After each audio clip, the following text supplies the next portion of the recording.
नमस्कार, news point लेकर हाजिर हूं मैं राजीव। तो दोस्तों, देश की राजधानी दिल्ली का इस वक्त हाल बुरा है। चंद दिनों की बारिश ने दिल्ली सरकार की पोल खोलकर रख दी है। पानी लाल किले तक चढ़ाया है और लाल किले तक पानी का चढ़ आना शायद इसमें कुदरत की तरफ से सियासी संकेत भी हैं। दरअसल लाल किले से ही प्रधानमंत्री नरेंद्र मोदी हर साल पिछले 9 साल से लगातार 15 अगस्त को भाषण देते हैं। दूसरे प्रधानमंत्री भी भाषण देते हैं जो प्रधानमंत्री रहे अभी तक, आज़ादी के बाद से अभी तक, और वहीं से तिरंगा फहराते हैं। इस साल भी मोदी जी ही लाल किले पर झंडा फहराएंगे, यानी कि 2023 को 15 अगस्त को वही फहराएंगे। लेकिन क्या 2024 में भी यही सिलसिला जारी रहेगा? क्या 2024 में भी प्रधानमंत्री नरेंद्र मोदी ही इस लाल किले से झंडा फहराएंगे? क्या बाढ़ से जो बाढ़ आई है दिल्ली तक और लाल किले तक, क्या इस बाढ़ से कोई नए संकेत की उम्मीद की जाए? क्या मोदी जी की जगह कोई और चेहरा तिरंगा फहराएगा? क्या राहुल गांधी वो चेहरा होंगे या फिर प्रियंका गांधी या विपक्षी मोर्चे से कोई और चेहरा होगा जो 2024 में तिरंगा फहराएगा? और ये सारे सवाल बारिश और बाढ़ के बीच सियासत में तैरने लगे हैं। बारिश ने यमुना का जलस्तर इतना बढ़ा दिया है कि नदी अब खतरे के निशान से ऊपर बह रही है। आम जनता को तो इससे भारी परेशानी हो ही रही है। दिल्ली संभालने वाले लोग भी परेशान हैं कि हालात कैसे संभाले।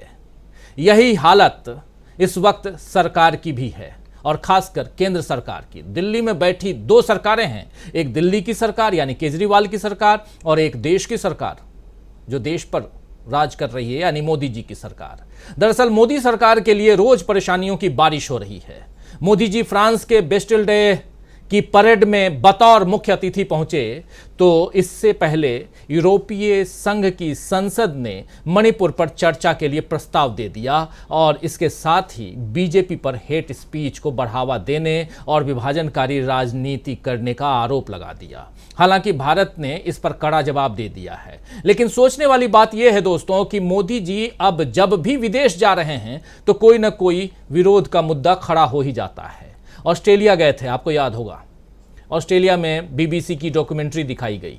वाशिंगटन डीसी यानी अमेरिका गए तो वहां 75 सांसदों ने खत लिख करके प्रेसिडेंट जो बाइडेन के नाम से खत लिखा और इन तमाम सांसदों का कहना था कि मोदी जी को राजकीय भोज न दिया जाए। और अब फ्रांस पहुंचे तो यूरोपियन यूनियन की जो संसद है उसने मणिपुर का मुद्दा उठा दिया।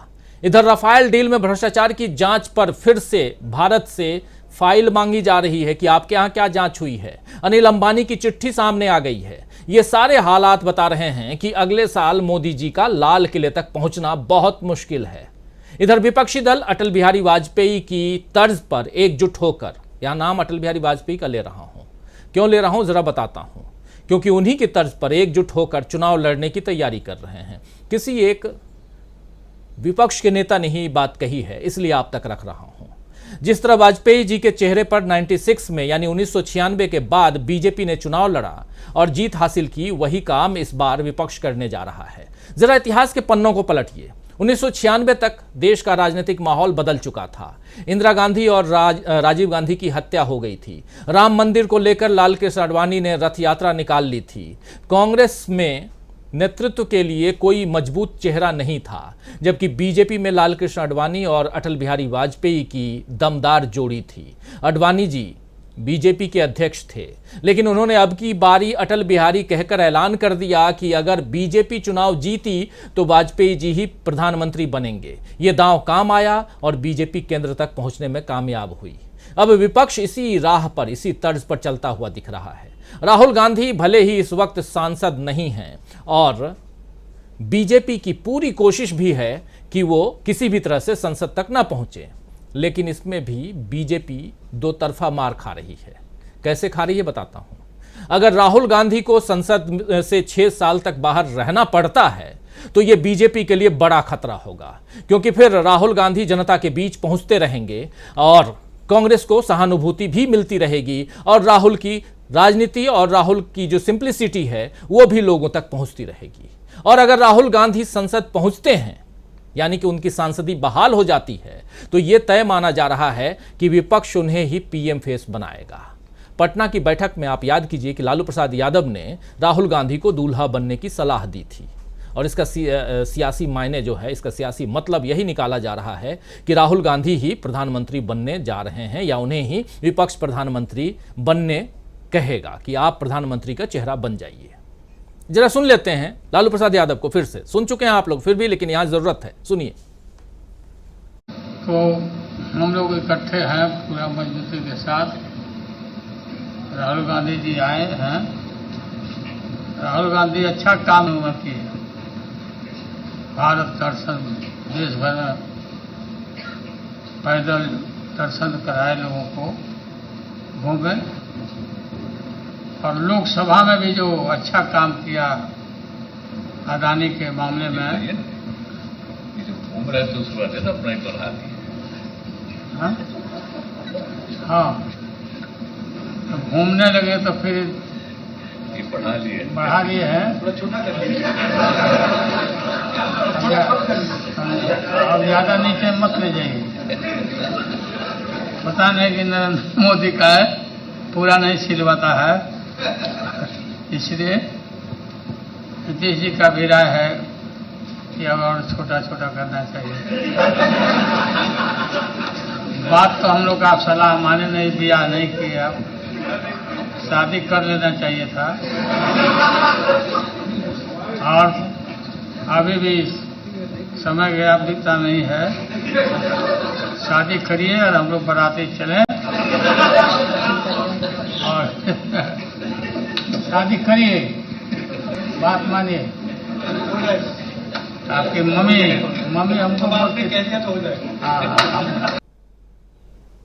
तो यहाँ लालू प्रसाद यादव कह रहे हैं कि भारत जोड़ो यात्रा में जो पैदल चले उसमें भी राहुल गांधी ने, और उसके साथ साथ इन्होंने कहा, नीतीश कुमार कह रहे हैं कि दाढ़ी भी बढ़ा ली। फिर लालू प्रसाद यादव कह रहे हैं कि आपने सदन में भी अच्छा भाषण दिया था, खासकर राफेल के मद्दे अडानी के मसले पे। ये तमाम बातें यहाँ कही जा रही हैं, और दूल्हा बनिए, शादी कीजिए, ये तमाम बातें यहाँ लालू प्रसाद यादव कह रहे थे।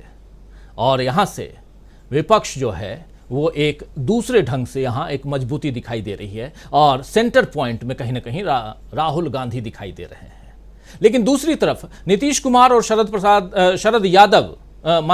पवार, नीतीश कुमार और शरद पवार जैसे वरिष्ठ नेता अपने प्रधानमंत्री पद या प्रधानमंत्री बनने की संभावनाओं से पहले ही इनकार कर चुके हैं।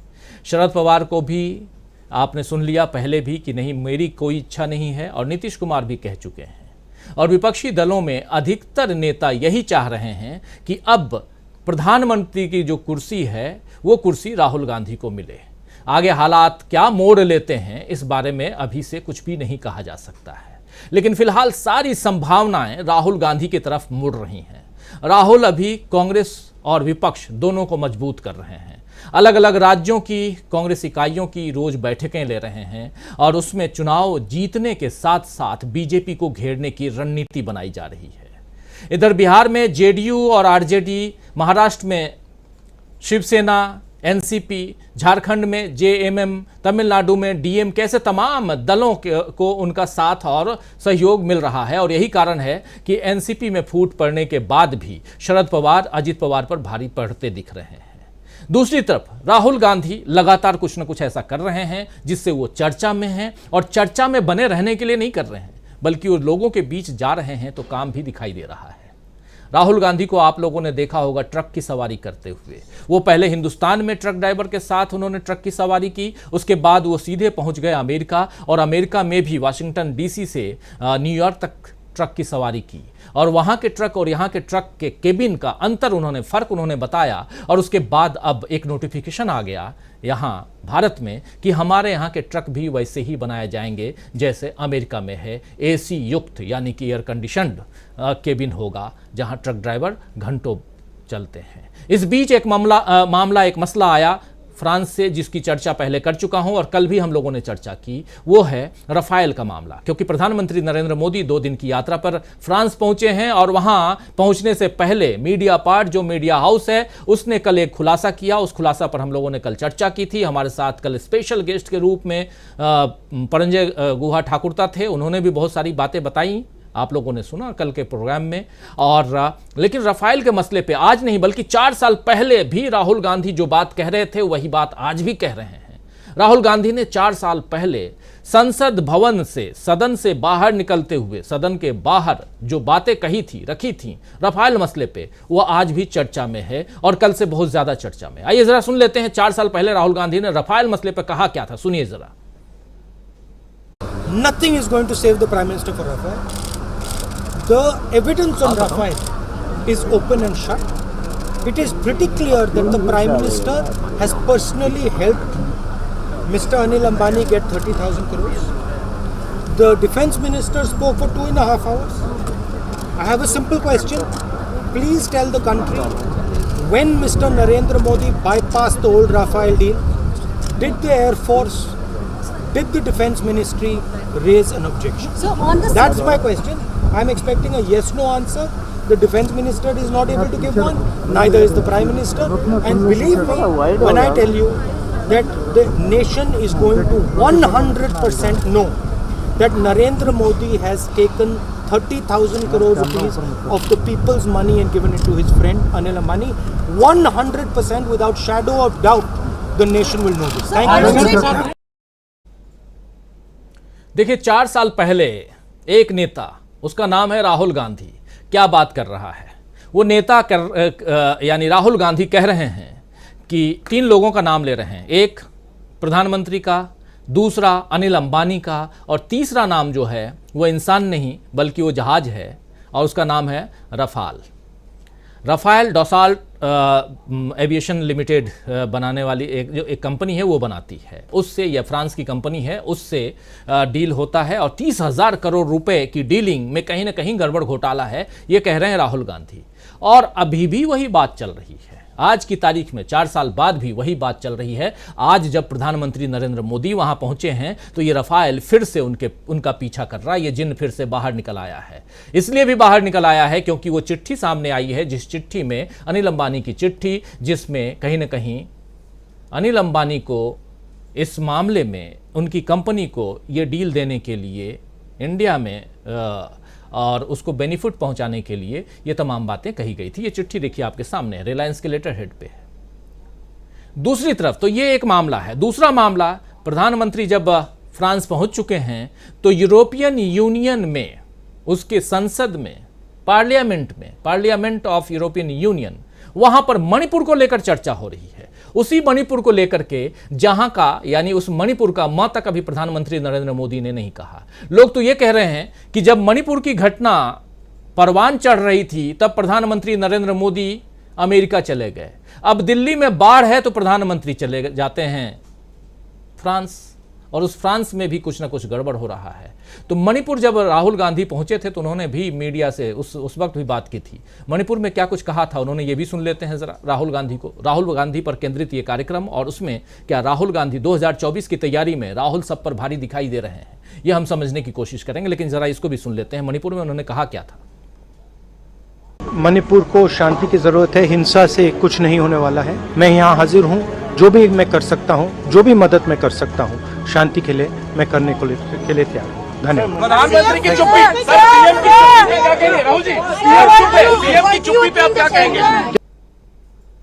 तो शांति के लिए जो भी करना हो मैं करने के लिए तैयार हूं। मणिपुर पहुंचे थे और बहुत सारी बातें, बहुत लोगों से मिल करके आए राहुल गांधी, और वहां जो कुछ चल रहा है उसमें जो एक जो मलहम, और वो भी प्यार का मलहम, मोहब्बत का पैगाम जो पहुंचाने की कोशिश थी, वो पहुंचाने की कोशिश राहुल गांधी ने की थी। तो दोस्तों आइए अब इस चर्चा की शुरुआत करते हैं और समझने की कोशिश करते हैं कि क्या राहुल गांधी विपक्ष का चेहरा बन गए हैं। ये सबसे बड़ा सवाल है, और उसके साथ साथ ये भी समझते हैं कि क्या राहुल के चेहरे पर बीजेपी का मुकाबला करेगा विपक्ष, और क्या 2024 की तैयारी में राहुल सब पर भारी हैं। चलिए चर्चा की शुरुआत करते हैं। हमारे साथ कुछ वरिष्ठ साथी जुड़े हुए हैं, उन सबसे आपका परिचय करवाता हूं। हमारे साथ देखिए इस वक्त 4 वरिष्ठ साथी जुड़े हुए हैं। प्रोफेसर अखिल स्वामी जी हैं, डॉक्टर प्रकाश हिंदुस्तानी जी हैं, हमारे साथ विजय शंकर सिंह जी हैं, रिटायर्ड IPS ऑफिसर हैं, और हमारे साथ अमलेंदु उपाध्याय जी हैं। आप चारों का स्वागत है। स्वागत, इस्तकबाल आप तमाम दोस्त साथी शुभचिंतक आप सबका जो अब तक जुड़ चुके हैं, जुड़ने वाले हैं इस खास कार्यक्रम में। और कार्यक्रम में हम यही समझने की कोशिश कर रहे हैं, एक तरफ प्रधानमंत्री नरेंद्र मोदी तीसरी बार विदेश, बहुत जल्दी में ऑस्ट्रेलिया गए, फिर अमेरिका गए, फिर अब फ्रांस गए हैं, और जब भी जहाँ भी जा रहे हैं कुछ न कुछ उनका पीछा, और वो भी उनके पक्ष वाला नहीं बल्कि विपक्ष का जो है वो पीछा करता हुआ दिखाई दे रहा है। और इधर हिंदुस्तान में राहुल गांधी, चाहे वो हिंदुस्तान से बाहर जाते हैं तब भी या यहाँ आते हैं तब भी, लोकतंत्र बचाओ और लोकतंत्र को कैसे मजबूत किया जाए उसकी कोशिश करते हुए, उस पर बात करते हुए दिखाई देते हैं। और अब तो विपक्ष भी राहुल गांधी की तरफ देखने लगा है। क्या सही कह रहा हूं मैं प्रोफेसर अखिल स्वामी जी? विपक्ष भी अब राहुल गांधी की तरफ देखने लगा है। और दूसरी जो इम्पोर्टेंट बात, अब पानी लाल किले तक आ चुका है, बाढ़ का पानी, क्या कहेंगे? देखिए राजीव जी, विपक्ष का चेहरा ही नहीं, राहुल गांधी जनता का चेहरा बन गए। और जनता का वो निराश वर्ग, मैं बहुत सारे लोगों के विचार सुन रहा था, अलग अलग यूट्यूब चैनल्स में सुन रहा था, चाहे वो गरीब आदमी हो, चाहे वो मध्यम वर्ग का आदमी हो, चाहे वो औरत हो, चाहे वो बच्चियां हो, चाहे बच्चे हों या युवा हों, सबके दिल में केवल एक ही बात है कि आज के तारीख में जब मणिपुर में ये घटना घटी और दिल्ली के अंदर जब बाढ़ की इतनी भीषण स्थिति है कि अपने जो उच्चतम स्तर है उसके ऊपर चला गया है पानी, उस समय हमारे माननीय मोदी जी पहले तो चले गए थे अमेरिका और फिर चले गए फ्रांस। देखिए, इस समय जो व्यक्ति लोगों के दिल के करीब है, जो लोगों के जख्मों में मलहम लगा रहा है, आज के तारीख में चाहे वो उत्तर से दक्षिण तक हो, पूरब से पश्चिम तक हो, अगर पूरे देश में जनता को, मैं विपक्षी दल की बात नहीं करता, लेकिन जनता को केवल एक चेहरा दिखाई पड़ रहा है, वो चेहरा है राहुल गांधी का, जो बिल्कुल ठंडक पहुंचा रहा है, शीतलता पहुंचा रहा है, लोगों के दर्द को कम कर रहा है। और जिस प्रकार से आपने कल चर्चा की थी, देखिए ये परतें तो अब खुलेंगी, ये पता चलेगा कि जितने भी एसेट्स खरीदे जा रहे हैं और बड़े बड़े लाख करोड़ों का और 1.5 लाख करोड़ के और 70,000 करोड़ के, इसका मतलब यह है कि क्या चुनाव के लिए पैसों का इंतजाम किया जा रहा है। आप राजीव जी सोचिए, जिस देश के अंदर यह स्थिति है कि किसानों के खेत बाढ़ से डूब गए हैं, लोगों के मकान टूट गए हैं, उत्तराखंड हिमाचल प्रदेश में गांव के गांव बह गए हैं। आपने सुना क्या जोशीमठ के जो स्थिति थी, जोशीमठ के बारे में आपको कोई सूचना मिली क्या? देखिए, राजा वो होना चाहिए, आपने शुरुआत की थी, जो प्रस्तावना आपने दी थी कि अगले वर्ष 2024 में जो लाल किले पे झंडा फहराएगा, कौन फहराएगा? देखिए, झंडा वही फहराएगा जो देश की जनता का प्रतिनिधित्व करेगा। और जनता का प्रतिनिधित्व करने का मतलब वो 5% लोग नहीं हैं जो कि जिनकी जो आमदनी है पिछले 3 साल के अंदर डबल और ट्रिपल हुई है। ये वो 5% भी लोग नहीं है जो शेयर मार्केट में इन्वेस्टेड हैं और जिनका पैसा दुगना तिगना हो गया है। इसमें वो 95% लोग हैं जो आज की तारीख में टमाटर खरीदने के लिए भी तरस गए। और मैं राजीव जी एक आपको सच्ची किस्सा बताता हूं। एक व्यक्ति ने, जो मेरी जान पहचान का है, उसने कहा एक नया तरीका उसने इजाद किया है। कह रहा था मैं ट्रेन में चढ़ने गया जनरल कंपार्टमेंट में, और जनरल कंपार्टमेंट में घुस नहीं पाया, भीड़ बहुत ज्यादा थी। उसने बाहर से आवाज लगाई, टमाटर 40 रुपए किलो। पूरी की पूरी बोगी बाहर निकल आई और अंदर जाके वो एक सीट पे पूरी तरह से लेट गया और बाकी लोग जो है 40 रुपए किलो का टमाटर ढूंढते रहे। देखिए, अदरक की स्थिति है, जीरे की स्थिति है, सब्जी की स्थिति है। आप सोचिए, जिस आदमी की 12, 14, 15 हजार की तनख्वाह है, जो किसी प्रकार से 10 घंटे 12 घंटे करके 14, 15 हजार रुपए कमा रहा है, अगर उसके घर का इनपुट कॉस्ट 25, 30%, 40% बढ़ जाएगा और उसके बच्चे की स्कूल की फीस भी बढ़ जाएगी, उसका जो मेडिकल का खर्चा है वो भी बढ़ जाएगा, उसका जो ट्रांसपोर्टेशन का खर्चा है वो भी बढ़ जाएगा। वो जो 95% देश की जनता है, वो ऐसे आदमी को चाहती है जो कि दर्द को बांटे, जो जख्म पे मलहम लगाए, जो कि महंगाई को कम करे, जो कि बिचौली। और आप सोचिए राजीव जी, छोटी सी बात है, टमाटर किसान किस दाम पे बेच रहा है और हम किस दाम पे खरीद रहे हैं। ये बीच का 95% पैसा जा क्यों रहा है? क्योंकि आज की तारीख में जो टमाटर है वो किसानों के पास नहीं है, बड़े बड़े पूंजीपतियों के पास है। पूंजीपतियों की आमदनी बढ़ती जा रही है। वो शेल कंपनीज के माध्यम से अपने पैसे को रोटेट करके अपनी कंपनियों में हिंदुस्तान में एफडीआई दिखा के इन्वेस्ट कर रहे हैं और देश की 95% जनता गरीब से गरीबतर होती चली जा रही है। तो झंडा तो वही राजीव जी फहराएगा जो देश की जनता और देश के 95% लोगों के साथ खड़ा रहेगा। और जिन लोगों ने 5% लोगों ने देश की पूरी संपदा पे इकट्ठा किया है और उस पे अपना कब्जा किया है, उसको वितरित कर गए। बल्कि मैं तो ये कहूंगा 2024 के बाद जिस प्रकार से सरकारी कंपनियों को बेच के निजी हाथों में दिया गया है, जैसे इंदिरा गांधी ने नेशनलाइजेशन किया था, उसी प्रकार का नेशनलाइजेशन करके सारी संपत्ति जनता को सौंप देनी चाहिए और उसमें जनता को नौकरी देनी चाहिए। जी बिल्कुल, जनता नौकरी की तलाश में ऐसे भी है क्योंकि प्रधानमंत्री नरेंद्र मोदी ने 2 करोड़ रोजगार हर साल देने का वादा किया था। 9 साल हो गए, 18 करोड़ रोजगार हो जाना चाहिए था, मिल जाना चाहिए था लोगों को। यहाँ पे रोजगारी नहीं रहती। हमारे साथ 2 और साथी जुड़ गए हैं। अजय शुक्ला जी हमारे साथ जुड़ गए हैं। अजय शुक्ला जी आपका स्वागत करता हूं। और सुनील शुक्ला जी भी हमारे साथ जुड़ गए हैं। सुनील जी आपका भी स्वागत है। और आप तमाम दोस्त साथी शुभचिंतक जो बाद में जुड़े हैं, आप सबका एक बार फिर से तहे दिल से इस्तकबाल करता हूं, स्वागत करता हूं। अजय शुक्ला जी आपके पास आना चाहता हूं, आपसे समझना चाहता हूं। राहुल गांधी की भूमिका की बात हम कर रहे हैं। दूसरी तरफ प्रधानमंत्री नरेंद्र मोदी तीसरी बार जल्दी में, इधर पिछले दिनों हाल फिलहाल में तीसरी बार विदेश की यात्रा पर हैं। पहले ऑस्ट्रेलिया, वहां बीबीसी की डॉक्यूमेंट्री दिखा दी गई।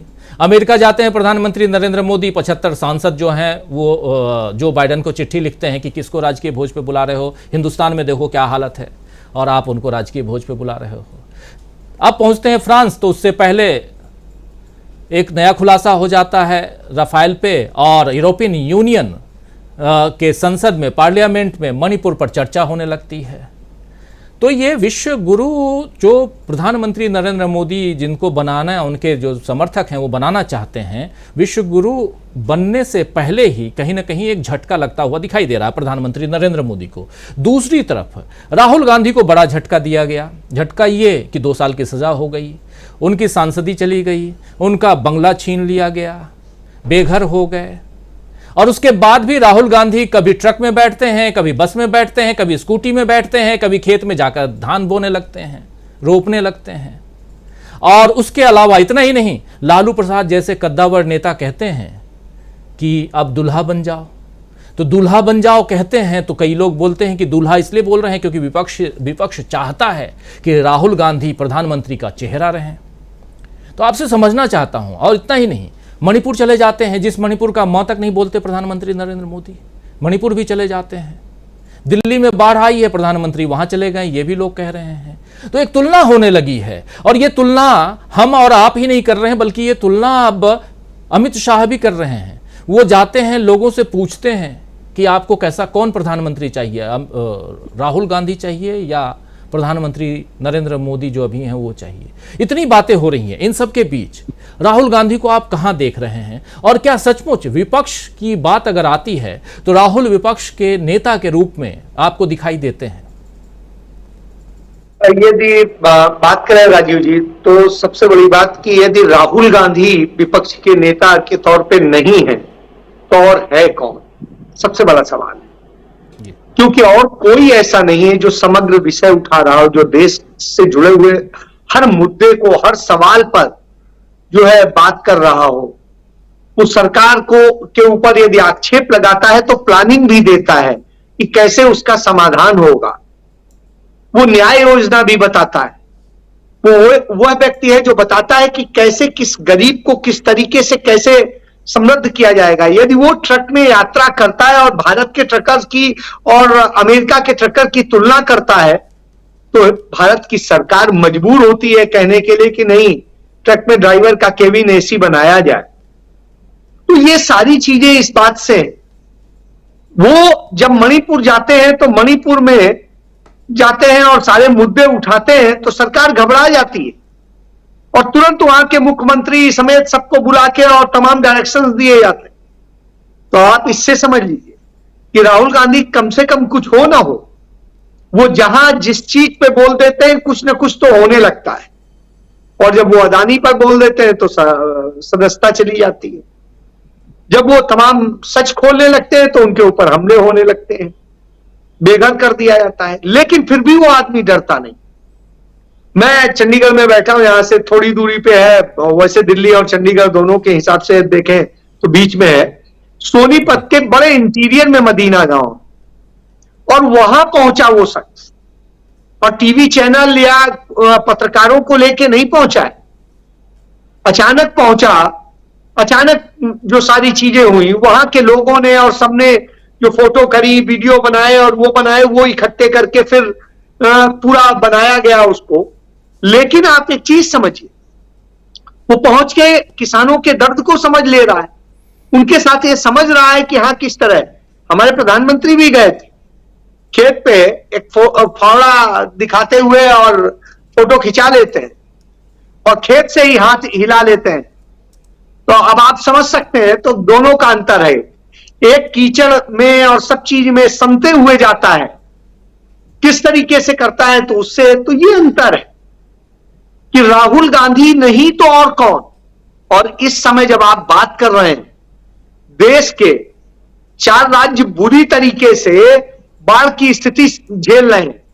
चंडीगढ़ केंद्र शासित राज्य है और चंडीगढ़ के इतिहास में पहली बार उतनी विभत्स स्थितियां हुई उस समय हुई जब स्मार्ट सिटी बनाने के नाम पर लूट हुई है। तो अब आप समझिए, जो जन्म से स्मार्ट सिटी था उसे स्मार्ट बनाने के नाम पर सैकड़ों करोड़ रुपया कहां पर लूट गए पता नहीं, लेकिन साहब वहां पर बारिश और इन सब चीजों में यह स्थिति हुई जो चंडीगढ़ के इतिहास में आज तक 70 साल में नहीं हुआ, वो हालत हुई। आप देखिए, आपदा आई, जितना पानी की बारिश की जो आपदा आई, वो सबसे बड़ी आपदा हिमाचल में आई है। हिमाचल के मुख्यमंत्री ने यह रोना नहीं रोया कि केंद्र हमें मदद नहीं कर रहा है, हमारे पास ये नहीं है, हमारे पास फंड नहीं है, कुछ नहीं है। मुख्यमंत्री ने हवाई दौरा किया और लग्जरियस नहीं किया, बिल्कुल सबसे सस्ते प्लेन में किया, और वो दौरा करके पूरी रिपोर्ट को समझा, हेलीकॉप्टर से किया। और उसके बाद में वो करने के बाद में वो आदमी उस जगह उतर गया जहां पर सबसे ज्यादा समस्या थी, और उतर करके खुद पहुंचा और सारा जायजा लेकर के एक एक चीज का डायरेक्शन दिया, वो किया, और जमीन पर लोगों से 1 to 1 मिलने का काम किया। 50,000 लोग फंसे हुए थे, उससे ज्यादा। उस आदमी ने 36 घंटे में, आज तक हिंदुस्तान के इतिहास में, हिस्ट्री में यह इतिहास है कि 36 घंटे में उसने 50,000 लोगों को सुरक्षित जगह पहुंचाया है बगैर किसी से रोना रोए, और 12,000 वाहनों को बचाया है। तो साहब ये हुआ है, राहुल गांधी ने डे टू डे मतलब उनसे रिपोर्ट ली है, और जिस तरीके से इसको कहा है कि हाँ इसे एक आइडियल होना चाहिए, कैसे होगा ये आप सोचिए। कि नहीं सरकार दे रही है, केंद्र सरकार सहयोग, कोई बात नहीं, रोना रोने में टाइम मत बर्बाद करिए, प्रचार करने में मत करिए, मीडिया को बताने में मत कीजिए, आप काम में जुटिए। और वहां का मुख्यमंत्री यह नहीं करता घूमा कि मीडिया में आके बोले कि अरे हमारे यहां ये है, वो आ रहा है, तो ये आ जाएगा, तो ये हो जाएगा। उसने उससे निपटने का काम किया है। और आप ये सोचिए कि 36 घंटे में उसने वन वे रोड भी खोल दी। एक वे अभी बंद है, वो मुझे लगता है कल तक खुल जाएगा, लेकिन कितना तेजी से और किस ढंग से काम हुआ, इसका नतीजा 50,000 लोगों को बचा के 36 घंटे में बाहर कर देना। उसके बाद में सैलानियों के और सबके, आप देखिए क्या गजब काम हुआ। ये राहुल गांधी, इसलिए राहुल गांधी चाहे पक्ष में हो या विपक्ष में, दोनों जगह उनके पास विजन है, उनकी टीम के पास विजन है। तीसरी चीज, जो सारे हालात सामने हैं, सब चीजें हैं, प्रधानमंत्री तो न महंगाई का मां बोल पा रहे हैं, न मणिपुर का मां बोल पा रहे हैं, बाकी भी बहुत सारे मां हैं, लेकिन साहब राफेल खरीदने के लिए भागे चले जाते हैं, विदेश की तफरीह करने चले जाते हैं। तो साहब विदेश के ऐश कराइए, ये कराइए, वो कराइए, मेहमान बनके और मेहमान नवाजी करवाए आइए, लेकिन देश के लोग जिस हालत में हैं, जो चीजें हैं, अब देश की राजधानी का आपने चूंकि जिक्र किया तो इसलिए करूंगा, वहां पर बाढ़ वैसे नहीं आई है, जो यमुना का पानी है या दूसरा जो पानी आ रहा है, उस पानी के कारण आई है, और वो चंद वक्त में खुद ही अपने आप खत्म हो जाए। उसके पीछे वजह है कि वो इसलिए क्योंकि पानी एकदम से पूरा आया है, तो सारे पहाड़ों से, चाहे उत्तराखंड से हो, चाहे यूपी से हो, चाहे जिसके हो, सॉरी इधर से हो, तो सब तरफ से पानी आया है। यूपी का भी कुछ हिस्से का पानी आया है, तो वो पानी है एकदम से, लेकिन वो जितनी आया है तेजी से वैसे ही खत्म होगा। हाँ, उससे कुछ समस्याएं उसके बाद पैदा होंगी। लेकिन आप मुझे एक तस्वीर दिखा दीजिए कि दिल्ली के मुख्यमंत्री बगल में, जहां उनके घर से 200 मीटर दूर तक पानी पहुंचा है, क्या उन्होंने कुछ ऐसा किया हो, कोई मदद की हो? मदद को लेके कुछ चंद हजार घरों की मदद करनी थी, वो भी पूरी नहीं हो पाई है, सिर्फ बातें हो रही। तो जब ये हो रही हो तो दोनों का अंतर समझा जा सकता है।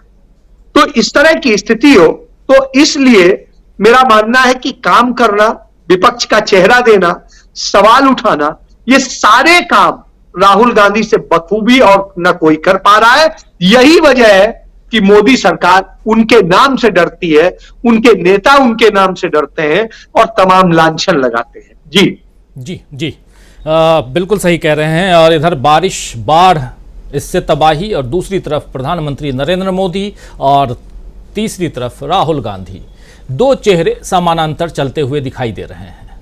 आना चाहता हूं प्रकाश हिंदुस्तानी जी आपके पास, आपसे समझना चाहता हूं कि क्या विपक्ष जो है, अब चूंकि सोमवार और मंगलवार को 2 दिन बैठक होनी है बेंगलुरु में, विपक्षी एकता की बैठक शायद कहा जा रहा है, बहुत मजबूत बैठक होने वाली है, और ये गांठ जो है और भी मजबूती के साथ बाहर दिखाई देगी। लेकिन इससे पहले जो राहुल गांधी और मल्लिकार्जुन खड़गे की जोड़ी भी काफ़ी कमाल करती हुई दिखाई दे रही है। छत्तीसगढ़ का जो मामला था उसको इन्होंने सुलझा दिया, भूपेश बघेल और टीएस सिंहदेव के बीच। वैसे ही कहा जा रहा है कि राजस्थान का मसला भी सुलझा दिया गया है। आज बैठक चल रही थी उत्तराखंड की, उत्तराखंड में भी अब भारत जोड़ो यात्रा का एक्सटेंशन शुरू होने वाला है, ये आज बताया जा रहा था। तो और कल बैठक थी महाराष्ट्र को लेकर के। ये हम लगातार देख रहे हैं कि और जिन राज्यों में अभी विधानसभा चुनाव नहीं है, वहां लोकसभा चुनाव की तैयारी चल रही है। यानी कहीं ना कहीं कांग्रेस राहुल गांधी की लीडरशिप में बहुत मजबूती से काम करती हुई दिखाई दे रही है। और इसलिए कह रहे हैं हम, क्योंकि ये बात उनके ही नेता आकर मीडिया को बता रहे हैं। मीडिया को जब बाइट देते हैं तो वो कह रहे हैं कि हाँ, हम लोकसभा की तैयारी कर रहे हैं। जरा आपसे समझें, क्योंकि चूंकि आप बैठे हुए हैं इंदौर में और मध्य प्रदेश में भी चुनाव है, और उधर कर्नाटक के रिजल्ट का जो इफेक्ट है वो मध्य प्रदेश में दिखाई देगा, ऐसा आप भी कह रहे हैं और कई वहां के विश्लेषक कह रहे हैं मध्य प्रदेश के। और ये जो घटनाक्रम है अभी, जिसमें छत्तीसगढ़ का जिक्र कर रहा था मैं, कल तो छत्तीसगढ़ के प्रदेश अध्यक्ष को भी कांग्रेस ने बदल दिया है, बीजेपी ने भी अपने प्रभारियों को बदला है। जरा आप बताइए कि क्या ऐसे में राहुल गांधी को विपक्ष के नेता के रूप में आप उभरते हुए देख रहे हैं, या स्वीकार करते हुए लोगों को, विपक्षी दलों को देख रहे हैं? राहुल गांधी को आप कहां पा रहे हैं, और उसमें इस पार्टी की यानी कांग्रेस की तैयारियों को आप कहां देख रहे हैं? क्योंकि मध्य प्रदेश बहुत एक अलग तरह का रिजल्ट की उम्मीद कर रहे हैं, जो विश्लेषक हैं वो लोग कर रहे हैं। तो उस आधार पर भी आपसे समझना चाहूंगा कि क्या कुछ आप देखते हैं। राजीव जी, कांग्रेस की लोकप्रियता लगातार बढ़ रही है, ये तो इसमें कोई दो मत नहीं है। और कांग्रेस की स्वीकार्यता उन पार्टियों के सामने भी होए, वे भी मानने लगे कि कांग्रेस के नेतृत्व में ही हम आगे काम करेंगे। जो चुनाव की तैयारी कर रहे हैं, जो भी पार्टियां बीजेपी की सरकार को हराना चाहती हैं, नरेंद्र मोदी को हटाना चाहती हैं, उन सब की निगाह में एक ही पार्टी और एक ही नेता है। जिस तरह लालू प्रसाद यादव ने राहुल गांधी को दूल्हा बनने की बात कही, वो भले ही उन्होंने प्रहसन के तौर पर कही हो, लेकिन राहुल गांधी के दूल्हा बनने यानी पार्टियों की, विपक्ष की सभी पार्टियों के नेतृत्व की बात करें तो वो सब लोग स्वीकार कर रहे हैं। लोगों को पता है कि राहुल गांधी का नेतृत्व उनके लिए फायदेमंद होगा, और इसीलिए राहुल गांधी के पीछे व्यक्तिगत रूप से न केवल भारतीय जनता पार्टी बल्कि उनका आईटी सेल भी अभी भी पड़ा हुआ है। कानूनी पचड़े फैलाने की कोशिश की जा रही है।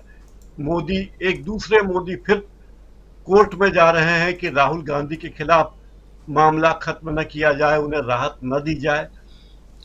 हिंदुस्तान के इतिहास में एकमात्र प्रसंग ऐसा है जहां केरल के सांसद को कर्नाटक में दिए गए भाषण पर गुजरात की कोर्ट ने सजा दी है, और सजा भी अधिकतम दी गई है। उस अधिकतम सजा से कोई कटौती नहीं की गई है। उस पर गुजरात हाई कोर्ट ने भी कोई सुनवाई नहीं की गई है। मतलब स्पष्ट है कि गुजरात में जिस तरह से योजना चल रही, राहुल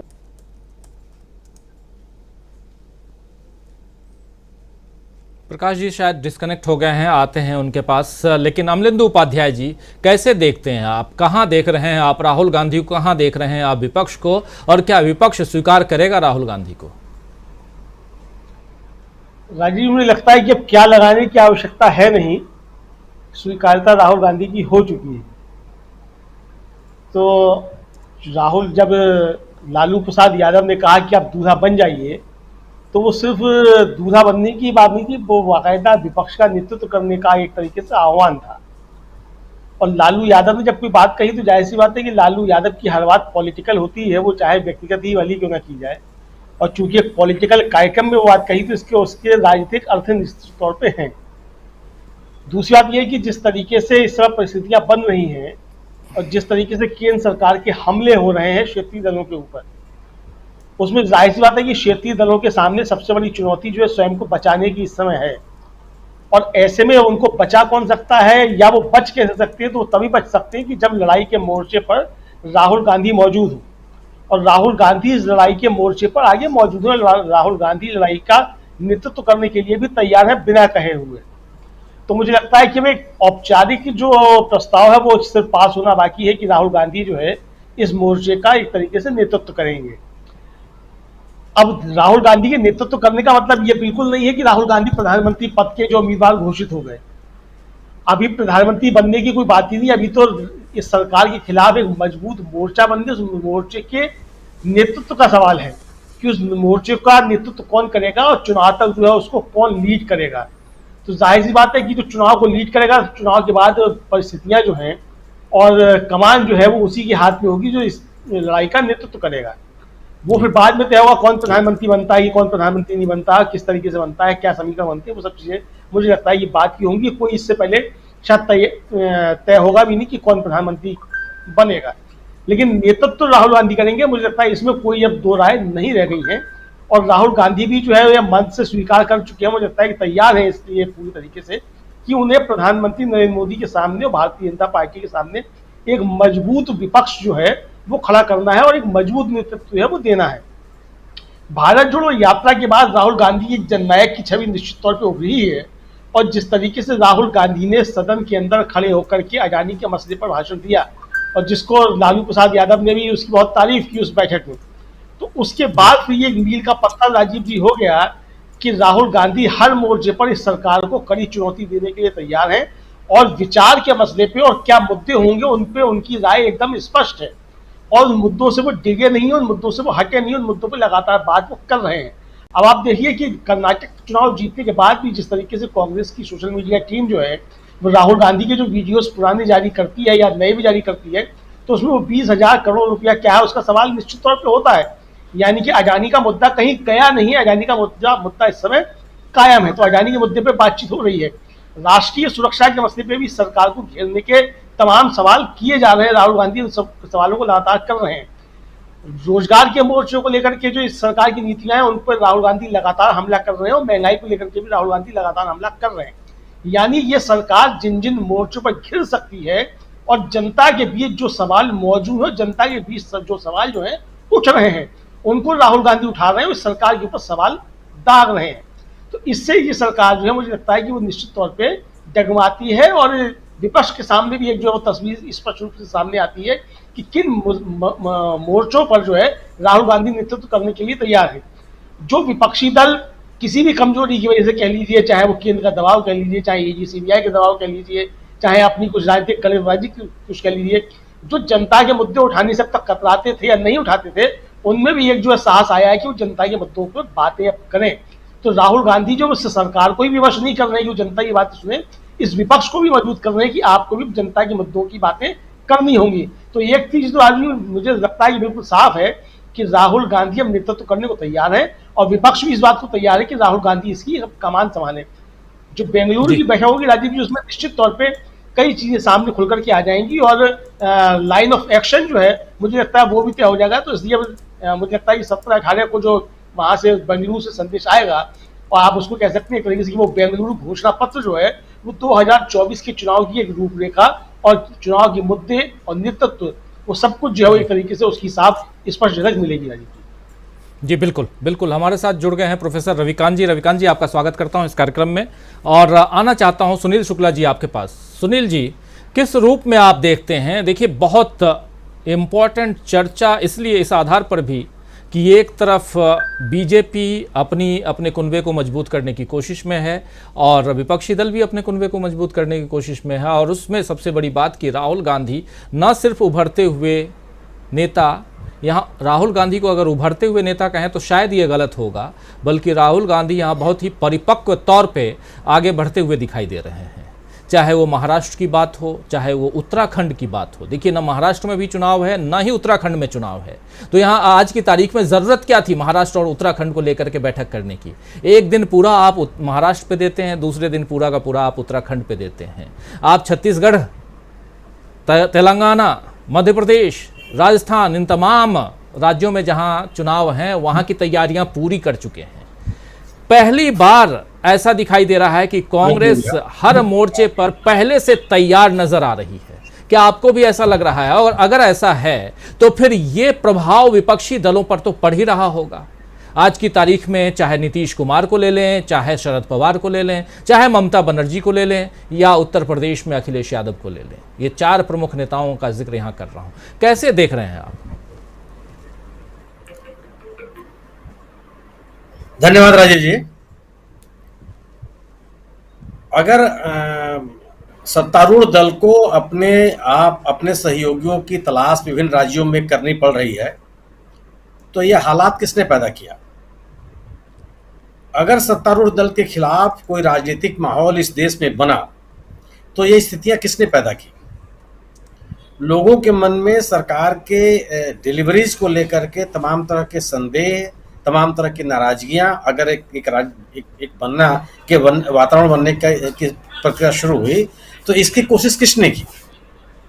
अगर सत्तारूढ़ दल के खिलाफ पूरे देश के पैमाने पर एकजुट होकर के एक राजनीतिक लड़ाई लड़ने की आवश्यकता अगर है, तो इस प्रयास को किसने शुरू किया? राष्ट्रीय पैमाने पर ऐसा कौन सा व्यक्ति है जिसने लगातार इस सरकार की असफलताओं को, इस सरकार के कथित भ्रष्टाचार को, देश और दुनिया के पैमाने पर उठ रहे भ्रष्टाचार के मामलों को आवाज देने की कोशिश किसने की? अगर कोई राज्य आज किसी हिंसा से प्रभावित है, अगर कोई राज्य कहीं के लोग बाढ़ से प्रभावित हैं, तो उनके साथ अपनी संवेदनाओं को जोड़ने की कोशिश किसने की? अगर आपके पास इस प्रश्नों का उत्तर है, तो अपने आप इस प्रश्न का भी उत्तर है कि राहुल गांधी एक आज की तारीख में इस देश की राजनीतिक जरूरत है। अगर इन तमाम मुद्दों पर अगर किसी ने कोई कार्रवाई की, तो राहुल गांधी ने की। सरकार के खिलाफ अगर उन्होंने हमले किए तो अतार्किक तरीके से नहीं किए। उन्होंने अपनी बात कही, पूरे तर्क के साथ कही, पूरे तथ्यों के साथ कही, और लोगों के साथ जुड़ करके, लोगों के साथ प्राप्त जो उनके पास संदेश थे, उसके आधार पर उन्होंने अपनी बात करनी शुरू की। राहुल गांधी ने अपने आप को जनता से जोड़ने का प्रयास किया। जनता से जोड़ने का मतलब जनता के से लोगों के जो जीवन के मुद्दे हैं, उनके साथ अपने आप को एक संवाद कायम करने की कोशिश की, और उनके यहाँ जा करके, उनको आमंत्रित करके नहीं, उनके यहाँ जा करके, अपनी पार्टी के किसी फंक्शन में नहीं, उनके यहाँ व्यक्तिगत रूप से जाकर के, उनके स्थान पर जाके ये जाने की कोशिश की, और सरकार के ऊपर बिना किसी डर और भय के एकदम लगातार हमलावर रहे।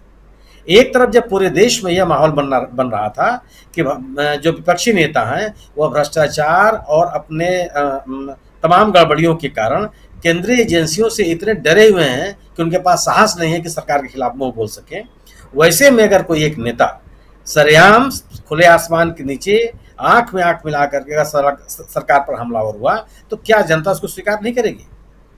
अगर 4000 किलोमीटर की इस यात्रा में अगर वृद्ध महिलाएं, विकलांग लोग, मजदूर, किसान, कोरोना के पीड़ित लोग, खेतिहर मजदूर, ये विभिन्न सार्वजनिक प्रतिष्ठानों में काम करने वाले लोग अगर किसी नेता से मिलने का प्रयास कर रहे थे तो क्यों कर रहे थे? निश्चित रूप से कोई न कोई उनको उम्मीद रही होगी कि इस व्यक्ति के पास वो सपना है कि उन जिससे वो अगर प्रभावित हैं तो उन सपनों को वह एक साकार रूप दे सकता है। तो आप इस तथ्य से कैसे इनकार कर सकते हैं? क्या कोई ऐसा व्यक्ति है जो 2014 से लेकर के आज 2023 तक लगातार सरकार की जो विफलताएं थी उनके ऊपर हमलावर रहा? ये किसी का अपना मत दिए किसी भी राज्य में? कभी कोई आलोचना करता था, 2 दिन के बाद किसी बात के लिए तारीफ करने लगता था। सरकार काम करने के लिए होती है, इसमें कोई बहस नहीं है। और अगर सरकार काम नहीं कर रही है तो विपक्ष से आप क्या उम्मीद करते हैं? अगर विपक्ष अपनी भूमिका में नहीं खड़ा है तो लोगों के मन में नाराजगी होनी स्वाभाविक है। अगर खड़ा है तो लोग उसके साथ खड़े होंगे। राहुल गांधी ने ही काम किया। एक विपक्ष के नेता के रूप में, इस देश के सबसे प्राचीन पार्टी के नेता के रूप में उनकी जिम्मेदारी थी और सरकार उनके गतिविधियों से बौखलाई हुई है, इसका तथ्य सामने है। अगर एक अदालती आदेश हुआ और उस अदालती आदेश के बाद बिना कोई प्रक्रिया पूरी किए, सवाल एक सामान्य सा नियम है कि जो व्यक्ति आखिर लोकसभा के गठन की अधिसूचना जारी कौन करता है? क्या लोकसभा की अधिसूचना जारी करने वाले व्यक्ति से पूछे बगैर, उसकी सहमति के बगैर क्या किसी की सदस्यता को आप समाप्त कर सकते हैं? जो अपॉइंटिंग, सामान्य सा नियम है कि जो अपॉइंटिंग अथॉरिटी है उससे बिना सहमति लिए आप उस व्यक्ति के खिलाफ कोई कार्रवाई नहीं कर सकते। आपने तो न तो निर्वाचन आयोग से पूछा, न राष्ट्रपति से पूछा, लोकसभा सचिवालय ने एक आदेश जारी कर दिया। और तुर्रा यह है कि सरकार ने जो किया सो किया। राजनीतिक दल, जो भारतीय जनता पार्टी का राजनीतिक दल है, भारतीय जनता पार्टी सरकार नहीं है, उसने भी कोई प्रतिक्रिया नहीं दी और उसके बाद आप एकदम बिना कोई मौका गवाए आपने उनका मकान खाली करा लिया। ये तमाम घटनाएं इस बात की ओर इशारा करती हैं कि सरकार बौखलाई हुई है। आखिर जो ये मोदी साहब जो गुजरात, सुनील शुक्ला जी शायद डिस्कनेक्ट हो गए हैं। बारिश में ये डिस्कनेक्शन कुछ ज़्यादा ही दिखाई दे रहा है।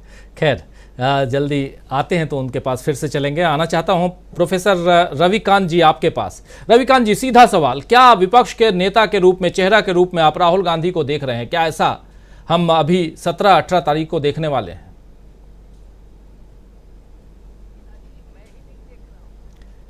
इस देश का हर व्यक्ति जो इस सत्ता से अपना पीछा छुड़ाना चाहता है, जो इसकी पूरी दादागिरी, इसका पूरा फांसीवादी तंत्र, चरम महंगाई, बेरोजगारी, उससे जो भी इस व्यक्ति पीछा छुड़ाना चाहता है, उसके लिए आज राहुल गांधी उसके अपने नेता बन चुके हैं।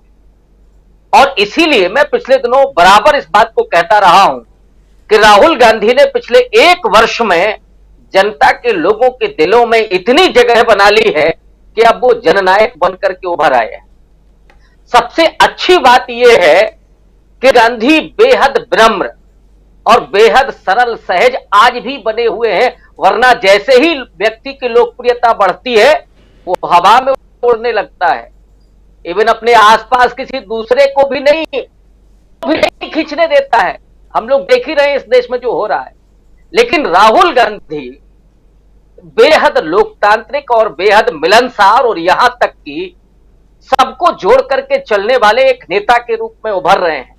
आप पटना बैठक को याद कीजिए, राहुल गांधी ने उस विपक्ष की बैठक में क्या कहा था कि कांग्रेस पार्टी सब कुछ कंप्रोमाइज करने के लिए तैयार है। एक वो मैसेज जिसके जरिए वो इस देश के अल्पसंख्यकों के लिए, इस देश के दलितों के लिए, कि ये नहीं है कि कांग्रेस पार्टी केवल सत्ता में जाने के लिए कोशिश कर रही है। नहीं, इस देश में जो सत्ता का आक्रमण है, राजीव जी मैं बहुत होशो हवास में ये शब्द इस्तेमाल कर रहा हूं, ये अटैक है सत्ता का कि जो मोदी जी अभी फ्रांस में जाकर के इवेंट करवाएंगे कर रहे हैं, उसी यूरोप के पार्लियामेंट में मणिपुर को लेकर के बहस हो रही है कि साहब वहां वायलेंस हुआ है, वहां लोगों की मौतें हुई है, लेकिन मोदी जी मणिपुर गए तो है ही नहीं, उसका मां भी उच्चारण नहीं कर पाए हैं। लेकिन दूसरी तरफ राहुल गांधी हैं, अरे साहब न तो वो प्रधानमंत्री हैं, न विपक्ष के नेता हैं, अब तो पार्लियामेंट के भी मेंबर नहीं है। बावजूद इसके अगर वो मणिपुर के लोगों से मिलने के लिए, उन्हें आश्वस्त करने के लिए, उन्हें सौहार्द और विश्वास का मैसेज देने के लिए पहुंचे हैं, तो इससे बड़ा इस देश में कोई नायक नहीं हो सकता। इसलिए राजीव जी मैं इस बात को कह रहा हूं, यही होता है नायक, यही होता है देश का नेता, जो अपने लोगों के बीच में हो, उनके दुख दर्द को साझा करने के लिए पहुंचे, सिर्फ ब्रांडिंग करने के लिए और खुशियां बटोरने के लिए नहीं, या जीत का सेहरा बांधने के लिए नहीं। नेता वो होता है जब लोगों पर विपदा आती है तो उसमें वो खड़ा होता है, वो पैदल चलता है। और राहुल गांधी जब 4000 किलोमीटर पैदल चले थे तो वो इस देश के उन मजदूरों को मैसेज था, उनके प्रति वो संवेदना थी जो कोरोना काल में जानवरों की तरह हाँक दिए गए थे, जिनके पैरों में लहू थे, जिनके बच्चों को भूख और प्यास थी।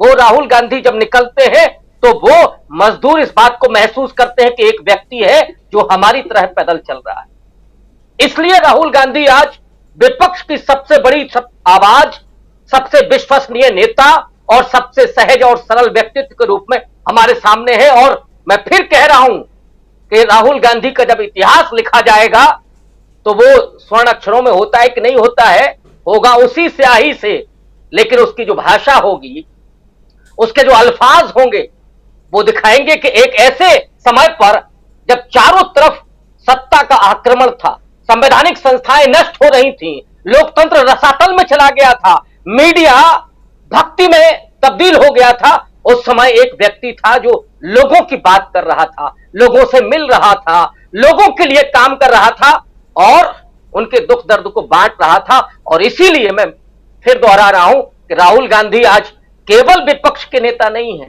राहुल गांधी लोगों के नेता हैं, इस देश के नेता, और वो जननायक के तौर पर उभर रहे हैं, लेकिन उतने ही विनम्र और उतने ही सहज आज भी बने।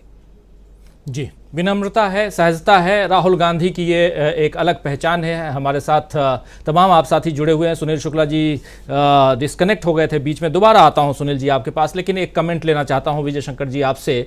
आप तमाम हमारे पैनलिस्ट साथियों की बात आप बहुत गौर से, बहुत ध्यान से सुन रहे थे। आपके पास ये ज़रूर समझना चाहूँगा, राहुल गांधी की हम बात कर रहे हैं, लेकिन जब राहुल गांधी के ऊपर बहुत सारे ठप्पे लगते रहे, शहजादा भी कहा जाता है, क्या शहजादा ऐसा ही होता है जो संघर्षों में जीता है? क्या शहजादा ऐसा ही होता है जिसके पास अपना घर ना हो, जो रेंट का मकान खोज रहा हो? जरा शहजादा आपसे समझना चाहता हूं कि ऐसे शहजादे को, जिसके पास सांसदी जिसकी चली जाए, जो मेहनत कर रहा हो, जो किसानों के बीच जा रहा हो, जरा क्या ये शहजादा, और जिसको लालू प्रसाद यादव कहते हैं कि अब दूल्हा बन जाओ, इसमें कोई कमी नजर आ रही है? दूल्हा तो बनना ही चाहिए। विजय शंकर जी, विजय शंकर जी भी शायद डिस्कनेक्ट हो गए हैं। हमारे दोनों साथी कान, हाँ विजय शंकर जी आवाज आ रही है हमारी? आ रही है आप लोगों के पास? जी जी, अब आपकी आवाज आ रही है, मेरी आवाज आ रही है? जी जी, जहां तक ये बात हम कर रहे हैं कि राहुल गांधी विपक्ष के चेहरा उभर चुके हैं या नहीं, इस बहस के बारे में मैं उससे ये कहना चाहूंगा कि राहुल गांधी ऑलरेडी विपक्ष के चेहरे के रूप में सामने आ चुके हैं। विपक्ष के चेहरे के रूप में जो वैक्यूम था उसे राहुल गांधी ने बड़ी खूबसूरती के साथ भर दिया, और जब उसे भरा तो उसके भरने के पहले उन्होंने जो परीक्षा दी, उन्होंने जो संदेश दिया, वैसा संदेश शायद हाल की राजनीति में किसी ने नहीं दिया होगा। वह था जनता से लगातार जुड़ने का, चाहे भारत जोड़ो यात्रा का 4000 किलोमीटर लंबा पैदल सफर रहा हो, या truck driver, delivery boys, mechanics आदि लोगों के साथ मिलना हो, मणिपुर जाना हो, वहां हर जगह वो विपक्ष के चेहरे के रूप में गए, एक जननेता के रूप में गए। और सबसे बड़ी बात है कि उनकी विनम्रता बनी है। व्यक्तिगत तौर पर उनकी विनम्रता का मैं साक्षी भी रहा हूं और कभी बताऊंगा। लेकिन जहां मैं ये कहना चाहूंगा कि प्रधानमंत्री कौन होता है, यह चुनाव के बाद जो सबसे बड़ा गुट होगा वो तय करेगा। जाहिर चुनाव के बाद अगर विपक्ष पावर में आता है, अगर हम इसकी संभावना को लेकर चलते हैं कि विपक्ष पावर में आ रहा है, तो विपक्षी दलों में जो सबसे बड़ी पार्टी होगी उसका नेता स्वाभाविक रूप से प्रधानमंत्री पद का उम्मीदवार होगा। अब वो नेता कौन होता है, इसे वो दल चुनेगा, विपक्ष चुनेगा। भारतीय जनता पार्टी दरअसल इस मामले को प्रधानमंत्री वर्सेस प्रधानमंत्री के चेहरे के रूप में लाना चाहती है, ताकि वो इसी मामले पर वो केंद्रित रहे। अगर राहुल गांधी का नाम वो सामने ला रहे हैं, इसलिए नहीं ला रहे हैं कि राहुल गांधी के प्रति उन्हें बड़ा अनुराग है या जो भी हो, वो इसलिए ला रहे हैं कि इस मामले को परिवारवाद से जोड़। नेटवर्क काफ़ी डाउन है विजय शंकर जी का भी। हमारे दोनों साथी जो कानपुर से जुड़े हुए हैं, दोनों का नेटवर्क यहाँ अभी दिखाई दे रहा है। कुछ गड़बड़ जरूर है उधर नेटवर्क में, बारिश भी हो रही है उस हिसाब से भी। लेकिन एक बार आना चाहता हूँ, अमलेंदु जी कुछ जोड़ना चाह रहे हैं? अमलेंदु जी, अच्छा ठीक है। प्रोफेसर अखिल स्वामी जी, जरा अब एक दूसरे पहलू पे आना। हाँ सिंह साहब, आप अपनी बात प्लीज समाप्त कीजिए, क्योंकि बीच में डिस्कनेक्ट हो गया था। जी, मुझे बस यही कहना है कि पार्टी की बौखलाहट इसलिए है कि कांग्रेस आक्रामक हो गई है। कांग्रेस ने अब भारतीय जनता पार्टी के हर दांव का जवाब देना शुरू कर दिया है, चाहे सोशल मीडिया हो, चाहे वो अखबार हो, चाहे वो प्रेस कॉन्फ्रेंसेस के हो, या चाहे सड़क पर हो। और इससे बीजेपी बौखलाई है। उसको ये उम्मीद ही थी, वो ये सोची थी कि कांग्रेस पार्टी 2019 की तरह से सख्ते में रहेंगे और पीछे रहेंगे और मैदान उन्हें खाली मिलेगा। अब उन्हें मैदान ज्यादा खाली नहीं मिल रहा है। अजीब स्थिति है। आज उनका प्रदर्शन हुआ। आपको प्रदर्शन करिए, प्रदर्शन करने का अधिकार आपको भी है अगर आप विपक्ष में है तो। बिहार में, मैं पटना की बात कर रहा हूं, ये पुलिस पर इन्होंने लाल मिर्च के पाउडर झोंका है। अजीब स्थिति है। आप सत्ता में हैं तो धूल झोंक रहे हैं, और जहां विपक्ष की भूमिका निभा रहे हैं तो पुलिस और मिर्च का पाउडर झोंक रहे हैं। तो सीधी सी बात है, भारतीय जनता पार्टी की बौखलाहट बिल्कुल साफ है, और ये आने वाले दिनों में बौखलाहट और बढ़ेगी। जी, आज दिन भर हालांकि पटना की तस्वीर दिखाई जाती रही। उसमें से एक बहुत बड़ी बात आप बता रहे हैं कि पुलिस के ऊपर लाल मिर्च के पाउडर, अगर आप जो प्रदर्शनकारी हैं वो झोंकें तो पुलिस क्या करेगी? आप कुछ नहीं करते हैं, शांतिपूर्ण ढंग से जाते हैं, तब पुलिस आपके ऊपर लाठियां बरसाती हैं, तो कभी पानी की बौछार करती है। तो जब आप ऐसा करेंगे तब तो पुलिस भी कुछ करेगी ही करेगी। ये चाहे सत्ता पक्ष हो या विपक्ष हो, सबके लिए लागू होता है। अभी विपक्ष में वहां बीजेपी है, अभी बीजेपी पे लागू हुआ। बात बिहार की कर रहे हैं जिसके बारे में, और चूंकि पुलिस की पूरी नौकरी की विजय शंकर सिंह साहब ने, तो उनसे बेहतर और कौन जान सकता है कि पुलिस क्या क्या कर सकती है। खैर, आना चाहता हूं प्रोफेसर अखिल स्वामी जी आपके पास, आपसे समझना चाहता हूं। हम विपक्ष की बात कर रहे हैं, विपक्ष के नेता की बात कर रहे हैं, जरा विपक्ष की कितनी यहां पर उम्मीद है 2024 में, जिस लाल किला के पास अभी पानी है, बाढ़ का पानी है, यमुना जो कभी उसी लाल किले से बहती थी, आज फिर से इतिहास दोहरा रही है कि लो हम फिर आ गए। लेकिन उस लाल किले पर अगले साल 2024 का 15 अगस्त कब कौन झंडा फहराएगा? क्या मोदी जी फिर से आएंगे वहां, या कोई और चेहरा होगा? जो हम बात अभी कर रहे हैं, शुरुआत में इसकी चर्चा भी कर रहे थे प्रोफेसर अखिल स्वामी जी। अब जरा आपसे समझना चाहता हूं कि विपक्ष की उम्मीद कितनी, संभावनाएं कितनी हैं? क्या आप देखते हैं, क्या सिर्फ जो सत्ता पक्ष या जो विपक्षी दल के इस गठबंधन को पसंद नहीं करते हैं, वो कह रहे हैं कि बस ये झुंझुना है, हाथ उठा करके सिर्फ आप फोटो खिंचवा लेने से बीजेपी को नहीं हरा सकते, ये बातें करते हैं लोग। जरा ये आप तमाम पैनलिस्ट साथियों से ये सवाल का जवाब चाहता हूं कि ये अभी जो एकता की बात हो रही है, पटना के बाद बेंगलुरु में अभी होगी, वहां से क्या कुछ निकल के आ रहा है वो तो हम आप तक पहुंचाएंगे ही, लेकिन अभी तक की जो बात है, जिसमें हम राहुल गांधी को एक नेता के रूप में देख रहे हैं, ये सब चर्चा हम कर चुके हैं पिछले 1 घंटे में। लेकिन अब उसके आगे की चर्चा कि क्या सचमुच अगले साल 15 अगस्त 2024 को लाल किले से झंडा फहराने वाले मोदी जी नहीं बल्कि कोई और नेता होगा? अगर ऐसा है तो कैसे देखते हैं आप? देखिए राजीव जी, विपक्षी दलों का तो मुझे नहीं पता, लेकिन देश की जनता, मेरे जैसे जो वृद्ध युवा लोग हैं, उनके जो दिल की इच्छा है वो ये है कि एक दिल वाला आदमी देश का प्रधानमंत्री बने और लाल किले पे झंडा फहराए।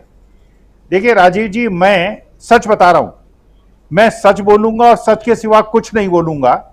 वो सच ये है कि अगले जन्म में मैं चाहता हूं कि मेरा अगर बेटा कैसा हो तो मैं चाहूंगा कि मेरा बेटा राहुल गांधी जैसा हो, जो अपनी मां की वैसी सेवा करे जो एक बेटे को करनी चाहिए।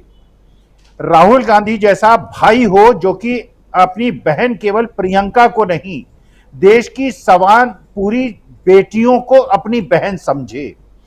वो ऐसा बेटा मुझे चाहिए अगले जन्म में, जो ऐसा हो जो कि जो भी दर्द में हो उसका दर्द बांटे। देखिए, मैं ये सोच रहा था राजीव जी, वास्तविकता में कि 2014-2019 के चुनाव में लोग मोदी जी का मुखौटा लगा के सामने बैठा करते थे। 2024 में भारतीय जनता पार्टी के कार्यकर्ता कौन सा मुखौटा लगा के बैठेंगे? मुझे ऐसा लगता है कुछ लोग तो ब्रजभूषण शरण सिंह का मुखौटा लगाएंगे, कुछ लोग जो हैं नाथूराम गोडसे का मुखौटा लगाएंगे, कुछ लोग हैं लखीमपुर खीरी के मिश्रा जी का मुखौटा लगाएंगे, कुछ लोग जो हैं वो उन्नाव वाले सेंगर साहब का मुखौटा लगाएंगे, और कुछ लोग ऐसे हैं जो कि वो जो आपके मध्य प्रदेश के प्रवेश शुक्ला थे उनका चेहरा लगाएंगे, उनका मुखौटा लगाएंगे। देखिए, हम इनका मुकाबला करेंगे। देखिए, देश की जनता, मैं उद्वेलित इसलिए हूं कि मैं अपनी भारत माता को कमजोर होते हुए और खंड खंड होते हुए देख रहा हूं। मैं देश को हिंदू, मुसलमान, सिख, ईसाई में विभाजित होते हुए देख रहा हूं। मैं सवर्णों द्वारा दलितों पे और बैकवर्ड्स पे और अल्पसंख्यकों पे अत्याचार होने से व्यथित हूं। इसलिए हम जैसे लोग जो कि ये चाहते हैं कि देश में शांति हो, संभाव सद्भाव हो, हम गांधी जी का मुखौटा लगा के राहुल गांधी की भाषण को सुनेंगे, प्रियंका के भाषण को सुनेंगे, नीतीश कुमार, उद्धव ठाकरे और स्टालिन के भाषण को सुनेंगे, और हम ये सुनिश्चित करेंगे कि 2024 के बाद इस देश में गोडसे जैसे लोग ना हो, प्रवेश शुक्ला जैसे लोग ना हो, लखीमपुर खैरे जैसे, मिश्रा जी जैसे लोग ना हो, और ब्रजभूषण शरण सिंह जैसे लोगों को सड़क पे पुलिस हथकड़ी ले जाके उनको जेल के अंदर भेजे। और जो हमारी बेटियां जिनके साथ अत्याचार और अनाचार हुआ है, हम इन्हें अपने कंधे में बिठा के पूरे हिंदुस्तान में घुमाएंगे और इनको ये महसूस कराएंगे कि हमारे देश में बेटियां जो हैं वो सुरक्षित हैं। जी प्रकाश जी, विपक्ष को कहां देखते हैं आप? राजीव जी, 2-3 बातें कहना चाहता हूं। पहली बात तो ये कि बेंगलुरु में जो होने वाला है, बेंगलुरु में, उसमें राहुल गांधी जो बात बार बार कह रहे हैं वो ये पूरे विपक्ष को एकजुट करते हुए कह रहे हैं कि बीजेपी को हराने के लिए हमारे पास पर्याप्त बुनियादी मुद्दे हैं। मतलब राहुल गांधी सीधे सीधे मुद्दों की बात कर रहे हैं कि हम कैसे बीजेपी को सबक सिखा सकते हैं। उनका विजन है कि हम बीजेपी को सबक सिखा सकते हैं। 5 राज्यों में जो चुनाव होने वाले हैं उन राज्यों में तो हम बीजेपी को हराएंगे ही, यह भूमिका होगी। ये राहुल गांधी का आत्मविश्वास है और रणनीति है। दूसरी बात यह है कि बेंगलुरु में यह तय होने वाला है कि विपक्ष किन मुद्दों पर आंदोलन करेगा, किन मुद्दों पर मोदी की सरकार को घेरेगा, और वो मुद्दे ऐसे होंगे जिनमें विवाद ना हो। तो सावरकर जैसा मुद्दा नहीं उठाएंगे, इस बारे में कांग्रेस ने तय किया कि वो फिलहाल बीच का रास्ता निकालेगी शिवसेना के साथ और महाराष्ट्र के लोगों के साथ। एक और बात यह हुई कि बेंगलुरु में जो कमेटियां या सब कमेटियां बनेगी वो विपक्षी एकता के मोर्चे को लेके एक ठोस सिद्धांत पर जाने वाले हैं। ये सब बातें हैं जो राहुल गांधी को एक बढ़त देते हैं बीजेपी के सामने। एक और बात है कि ये भी तय होगा शायद बेंगलुरु में कि राज्यवार सीटों का बंटवारा कैसे होगा, सीटों की शेयरिंग कैसे होगी, ये सारी बातें तय होने वाली।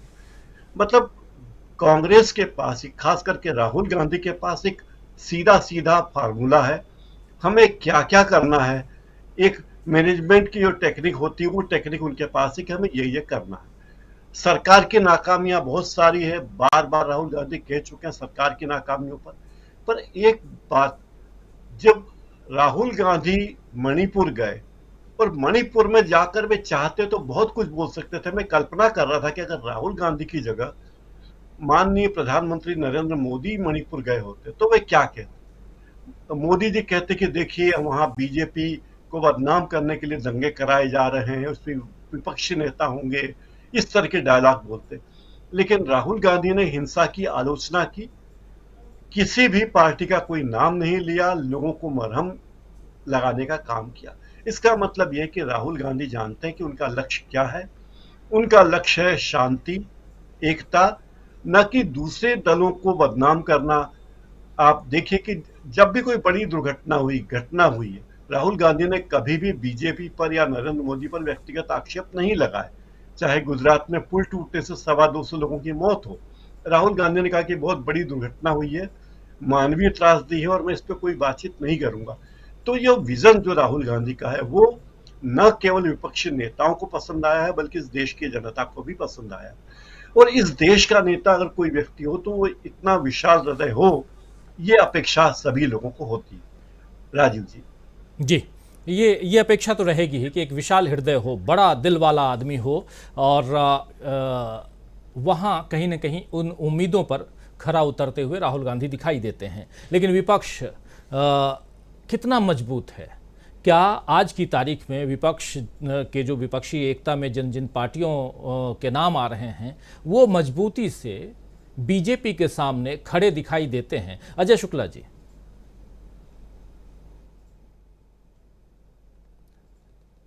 शुक्ला जी, क्या विपक्षी एकता की हम जो बात कर रहे हैं, क्या विपक्ष के जो विपक्षी पार्टियां हैं वो उतनी मजबूती के साथ बीजेपी के सामने या एनडीए के सामने खड़े दिखाई देते हैं?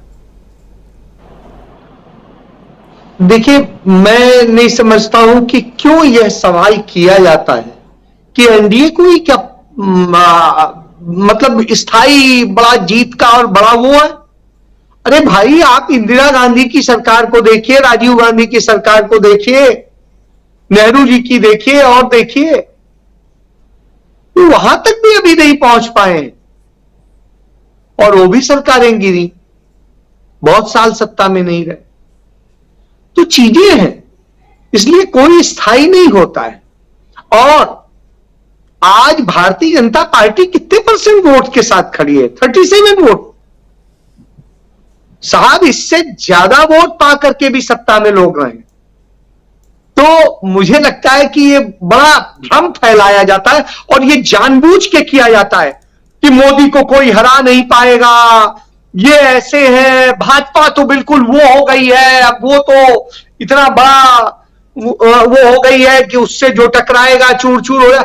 ये सब जो इसलिए किया जाता है क्योंकि आप डिमोरलाइज हो और उस डर के कारण आप ये सोचे कि अब आएंगे तो यही, तो कुछ भी कर लो, आएंगे तो मोदी। क्यों भाई, कुछ भी क्या कर लो, आप वोट दोगे तब आएंगे। यदि कुछ करे और न करे होता तो 37% वोट पे नहीं होते, 70% वोट पे होते। तो साहब, ये बिल्कुल स्पष्ट है कि नरेंद्र मोदी सरकार को असल में इस देश की जनता ने खारिज किया था। वो तो टेक्निकल कारण है कि विपक्षी जो वोट है वो बढ़ते हैं और इस कारण से एनडीए सरकार में। मैं इसको लेकर के बिल्कुल स्पष्ट करता हूं कि जो चीजें हैं जो अभी स्वामी जी कह रहे थे, बाकी सब लोगों ने जो बताया, उस स्थिति में मैं समझता हूं कि इस सरकार को अब खारिज कर चुकी है जनता और वो अब मौके के इंतजार में बैठी है कब आए वक्त और इनको जवाब दिया जाए। आज वो स्थिति है और उसी पर हो रहा है सारी चीजें उसको लेके। इसलिए आप ये समझ लीजिए कि आज निगेटिव में जा रहा है और जो लोग, कुछ लोग जो तमाम पार्टियों से खिसक के इधर आए थे, उनमें से बहुतायत को अब लगने लगा है कि फैसला गलत हो गया। संघी सिर्फ एक ही सोच रखते हैं जिसका नाम है नफरत, जिसका नाम है हिंसा, जिसका नाम है झूठ, जिसका नाम है मक्कारी, जिसका नाम है लोगों के हक छीनना, जिसका है कि सिर्फ अपने लिए जीना। राष्ट्र का नाम लेना लेकिन राष्ट्र को भी लूट लेना, ये वो लोग हैं। और जो ये लोग हैं ये कभी कुछ डिलीवर नहीं कर सकते, उल्टा आपका छीन सकते हैं, कर सकते हैं। तो ये वो लोग सिर्फ अपने लिए जीते हैं। तो ऐसे लोगों को अब वक्त आ गया है और इस देश की जनता मुझे लगता है दिखाएगी। और इत्तेफाक है कि हम लोग जितने लोग यहां बैठे हुए हैं, अधिकतर लोग जो है हिंदू समुदाय से आते हैं। इसके बावजूद आप बताइए, आज हम कह रहे हैं कि नहीं, सवाल उठा रहे हैं कि नहीं? तो ये सवाल उठा रहे हैं, इसका मतलब है कि वो हिंदू समुदाय भी सवाल उठा रहा है, जिसका सर्टिफिकेट वो बांटते हैं कि कौन हिंदू है कौन नहीं है। तो इसलिए आप ये समझ लीजिए कि इनका वक्त खत्म हो रहा है। जी, वक्त खत्म हो रहा है। सुनील शुक्ला जी, क्या आपको भी लगता है, क्योंकि ये एक ऐसा सवाल, और मैं ऐसे सवालों को लेकर जरूर आता हूं आप लोगों के बीच, जिसको आम जनता के बीच पहुंचाने की कोशिश होती है और आप लोगों के जरिए उन सवालों का जवाब निकालने की कोशिश जरूर करता हूं। मेरे से भी पूछा जाए तो मैं भी वही कहूंगा जो अजय जी बोल रहे हैं, लेकिन अजय जी का यह कहना बहुत मायने रखता है कि क्या कुछ चल रहा है। क्या देश की जनता जो है वो वही सोच रही है जो 80-20 का नारा देने वाले सोच रहे हैं, या कुछ और हो रहा है? इस देश में क्या विपक्षी एकता जो है वो एनडीए को, यानी यूपीए या जो भी नाम ले लें, वो एनडीए को हरा नहीं सकता? जो गठबंधन होने वाला है वो गठबंधन क्या एनडीए पर भारी नहीं पड़ सकता? सवाल तो हैं, लेकिन चूंकि ऐसा कहा जाता है कि नहीं, ऐसा नहीं हो सकता, मोदी नहीं तो कोई नहीं, मोदी है तो मुमकिन है, बहुत सारे नारे हम पिछले 9 साल में सुन लिए। वैसे में राहुल गांधी की बात भी हम कर लिए, इसीलिए विपक्ष की बात कर रहे हैं। क्या विपक्ष एक चुनौती देता हुआ दिखाई दे रहा है? बात यहां पर पश्चिम बंगाल की भी होने लगी है, होती है कि नहीं, वहां एक साथ अगर लड़ेंगे तो फायदा बीजेपी को हो जाएगा। आपको क्या लगता है? ये कौन कहता है राजीव जी कि हराया नहीं जा सकता? आप कहते हैं? मैं तो नहीं कहता। डॉक्टर स्वामी जी कहते हैं। कौन कहता है? उन कहने वालों की पहचान कीजिए ना, और उसके बाद उसकी व्याख्या कीजिए। प्रकाश हिंदुस्तानी जी कह रहे हैं कि हमको हरा नहीं जा सकता। कह कौन रहा है? और कहां जहां कहीं भी हराने की स्थितियां आई तो लोगों ने हराया नहीं। कर्नाटक में लोगों ने हराया नहीं, वहां मोदी जी नहीं थे। वहां ये है तो मुमकिन है, ये नारा नहीं था। वो तमाम तरह के नैरेटिव्स नहीं थे जो पूरे देश में चलाए जाते हैं। आज तथ्यों पे बात कीजिए ना। आप कह रहे हैं कि उनको नहीं हराया, जैसा मैं आपकी बात मान लेता हूं। तथ्यों पे बात कीजिए। इस देश के 27-28 राज्यों में कितने राज्यों में बीजेपी की सरकार है? उत्तराखंड, गुजरात, मध्य प्रदेश, गिनती कर लीजिए कितने राज्यों में आप हैं जिसमें आप अपने बूते पे सरकार चला रहे हैं। जोड़ तोड़ के सरकार चलाने वालों की भी गिनती कर लीजिए आप। हरियाणा में आपकी सरकार है, मध्य प्रदेश में आपकी सरकार है, गुजरात में आपकी सरकार है, उत्तराखंड में आपकी सरकार है। नॉर्थ ईस्ट में कोई ऐसी राज्य नहीं है जहां अपने बूते पे आप सरकार चला रहे हो, जहां एक भी सीट नहीं है आपके पास, वो भी कहते हैं कि मेरी सीट है, मेरी सरकार है। जिन जगहों पर अब हाल के दिनों में बात कीजिए ना, मैं आपत्ति छोड़ दीजिए, हाल के दिनों में बात कीजिए। 2019 के चुनाव में आपको प्रचंड बहुमत मिला, उन राज्यों में बहुमत मिला जहां 2018 में राज्य विधानसभाओं के चुनाव में कांग्रेस जीती थी। उन राज्यों में भी मिला जहां पे 2019 के चुनाव में आप जीते। लेकिन उसके बाद उन्हीं राज्यों में जब विधानसभा का चुनाव हुआ, झारखंड में क्या स्थिति हुई? आप हारे नहीं। हरियाणा में क्या स्थिति हुई? आप हारे नहीं। महाराष्ट्र में चुनाव हुआ, आप हारे नहीं। जनता ने तो हराया, ये किसी बाहरी आदमी ने हरा दिया। आप अभी दिल्ली के एमसीडी का चुनाव हुआ, आप हारे नहीं। आप जहां 24 घंटे उपलब्ध हैं वहां पर चुनाव हार गया। कर्नाटक में क्या देश के मतदाताओं ने हरा नहीं दिया? और जिस बंटवारे की बात हम लोग कर रहे हैं कि गैर भाजपा मतों में बंटवारे की वजह से चुनाव जीत करके 37% पर आप गए, उस मतों को बंटवारे को रोकने के लिए आपने कोशिश की हो चाहे न की हो, जनता ने कोशिश कर दी। क्या कोई सोच सकता था जो व्यक्ति कर्नाटक में रहता हो और चाहे कर्नाटक के बाहर रहता हो, मैं व्यक्तिगत रूप से भी देवेगौड़ा साहब का बहुत सम्मान करता हूं और मैं वहां जाके देखा हूं कि पूरे ओल्ड मैसूर में देवेगौड़ा साहब का बहुत सम्मान है, बड़ी इज्जत है। किसी से बात की वहां किसान बहुत सम्मानपूर्वक उनका नाम लेता है।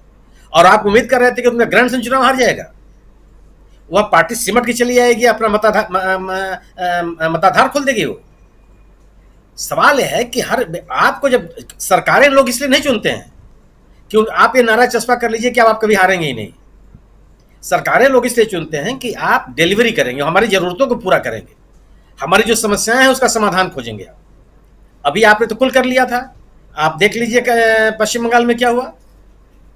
पश्चिम बंगाल की जनता को जब ये मौका फिर मिला ग्राम पंचायतों में और जिला पंचायतों के चुनाव में, क्या स्थिति हुई? उन इलाकों से जहां 18 एमपी आपके जीते हैं, वहां पिछले 2019 के चुनाव में 18 एमपी जीत करके आए थे। उन 18 सांसदों के क्षेत्र में क्या आपकी स्थिति हुई है? गिनती कर लीजिए आप।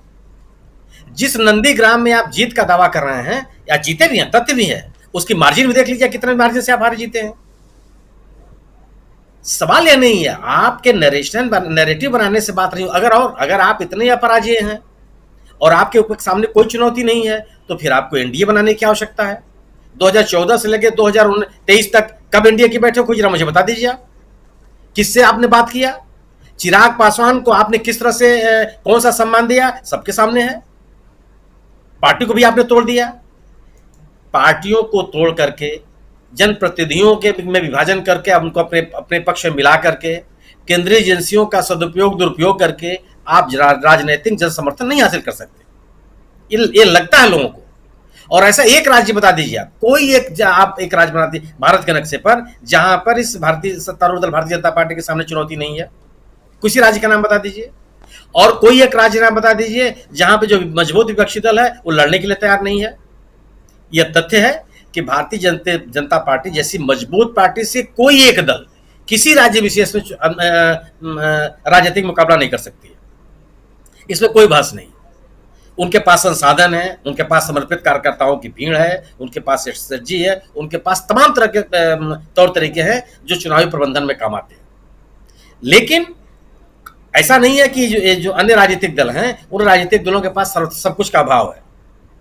जब आप लोग सभी पूरे देश के पैमाने पर बात कही जा रही थी कि कांग्रेस के पास न तो नेतृत्व है, न तो संसाधन है और न ही संगठन है, वहां पे 75% से ज्यादा जनता ने निकल करके कर्नाटक में कांग्रेस को स्थापित कर दिया और अपने संसदीय इतिहास में सर्वाधिक शर्मनाक हार बीजेपी को झेलना पड़ा है कर्नाटक में।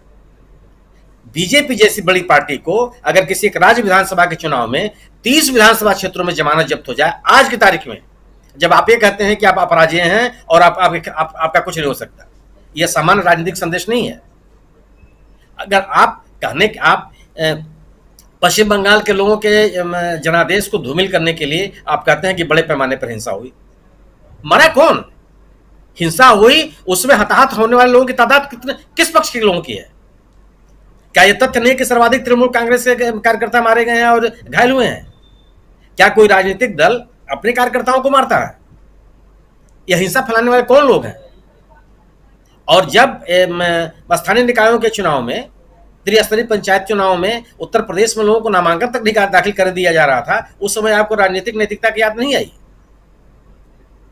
आप अपने गवर्नेंस की विफलताओं को इस तरह की बातों को करके आप छिपा नहीं सकते हैं। राहुल गांधी ने ही काम किया ना। कांग्रेस के एक नेता ने निकल करके अपनी बात लोगों के बीच में कहनी शुरू की। और आप बात कर रहे हैं कि उत्तराखंड में चुनाव तो नहीं होने जा रहा है, तो उत्तराखंड में संगठन की बैठक करने की क्या जरूरत है? राजीव जी, अगर आपको स्वस्थ रहना है तो सिर से पांव तक जितने अंग हैं सब कुछ ठीक रखना पड़ेगा।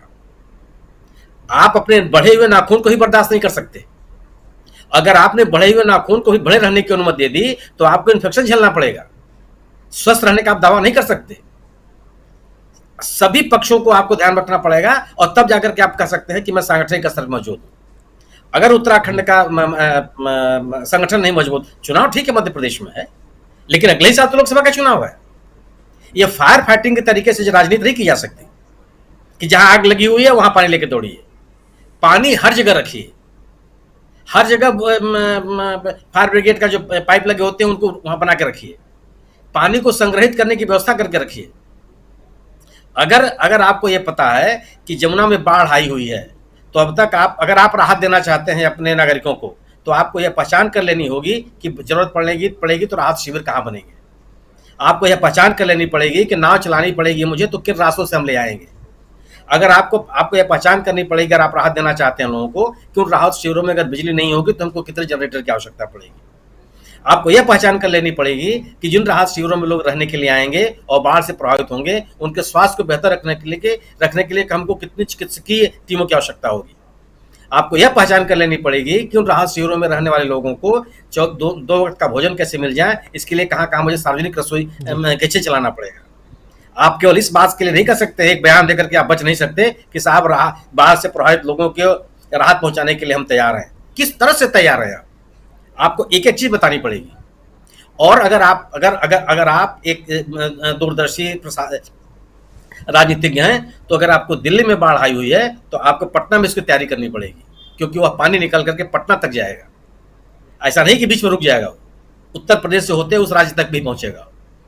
इसलिए आवश्यकता है दूरदर्शी व्यक्ति। अगर आपको चुनाव तो आपको उत्तराखंड भी देखना पड़ेगा, आपको तेलंगाना भी देखना पड़ेगा, आपको महाराष्ट्र भी देखना पड़ेगा और आपको आंध्र प्रदेश भी देखना पड़ेगा।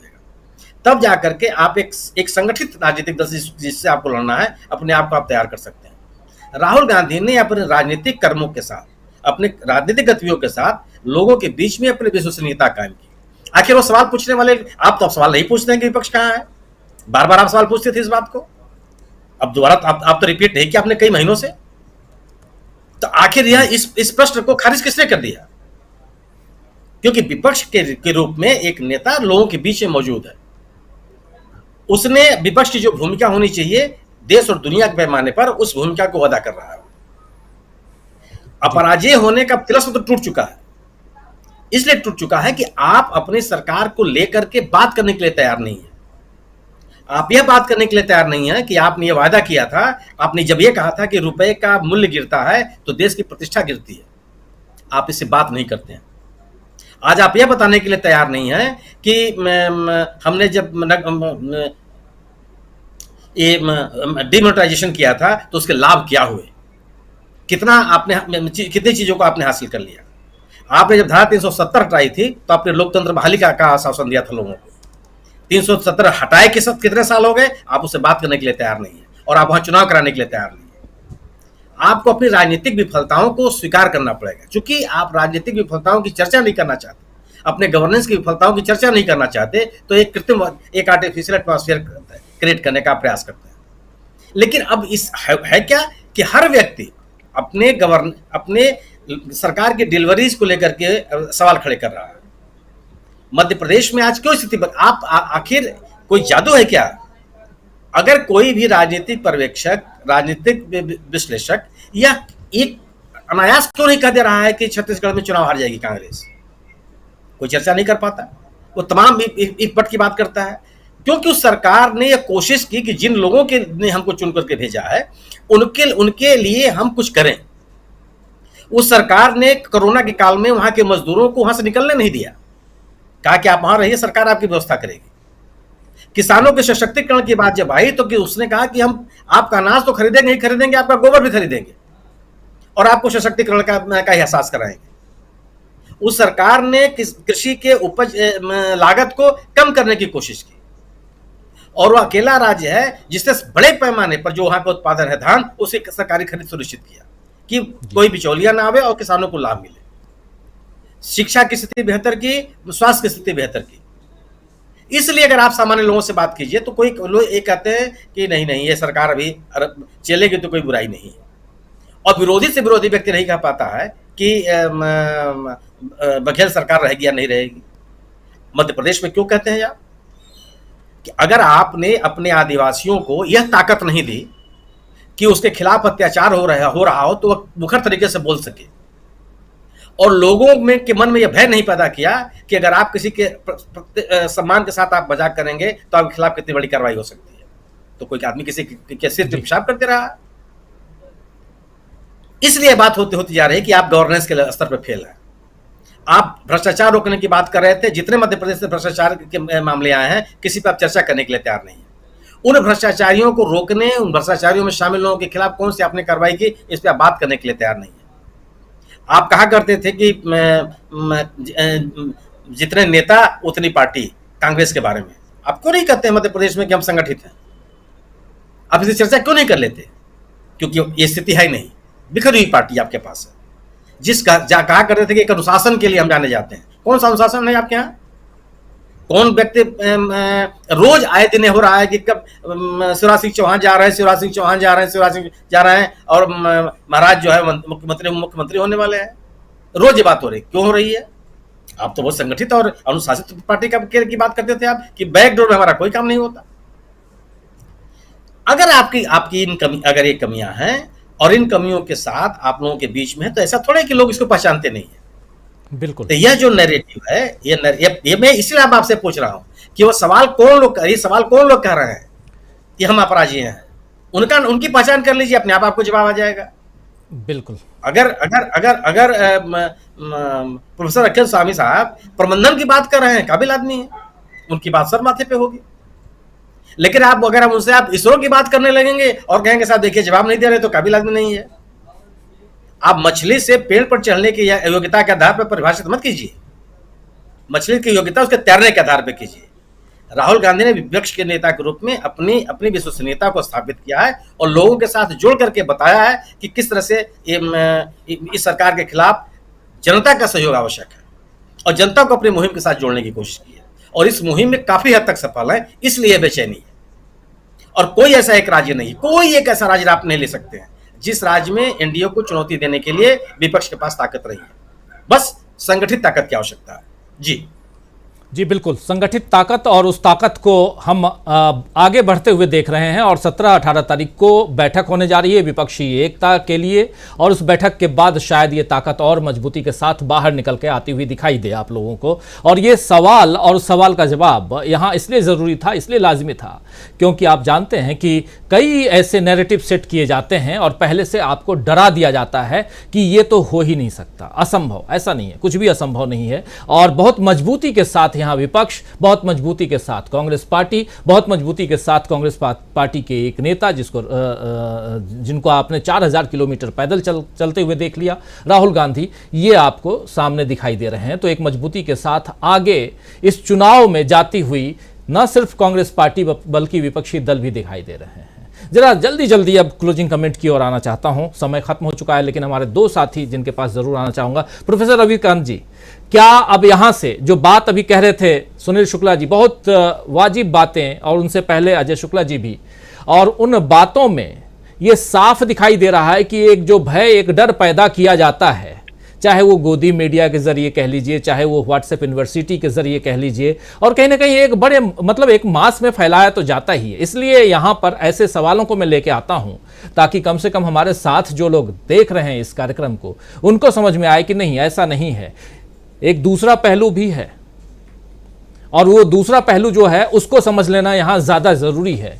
आईना में एक साइड चेहरा दिखता है तो दूसरी तरफ आपको कुछ नहीं दिखता, और आपको जो कुछ नहीं दिखता है वही दिखाया जा रहा है कि देखो यहां विकराल बहुत कुछ है, और एक ही चेहरा दिखाई दे रहा है ना वहां पे, इसके सामने सब फेल है। लेकिन दूसरे पहलू को, राजीव जी, शबीना अदीब का बहुत मशहूर शेर है कि जो खानदानी रईस हैं वो मिजाज रखते हैं नर्म अपना, तुम्हारा लहजा बता रहा है तुम्हारी दौलत नई नई है। ये जो 10 साल से न्यू इंडिया बना है ना, वो जो शहजादा कभी कहते थे, सड़क पर जब उस व्यक्ति ने रौंद डाला उस सत्ता के अहंकार को, तो उसके जरा हौसले को पूछे। मैं एक दूसरा शेर अर्ज कर रहा हूं राहुल गांधी के हौसले के लिए। जब हौसला बना लिया ऊंची उड़ान का, जब हौसला बना लिया ऊंची उड़ान का, फिर देखना फिजूल है कद आसमान का।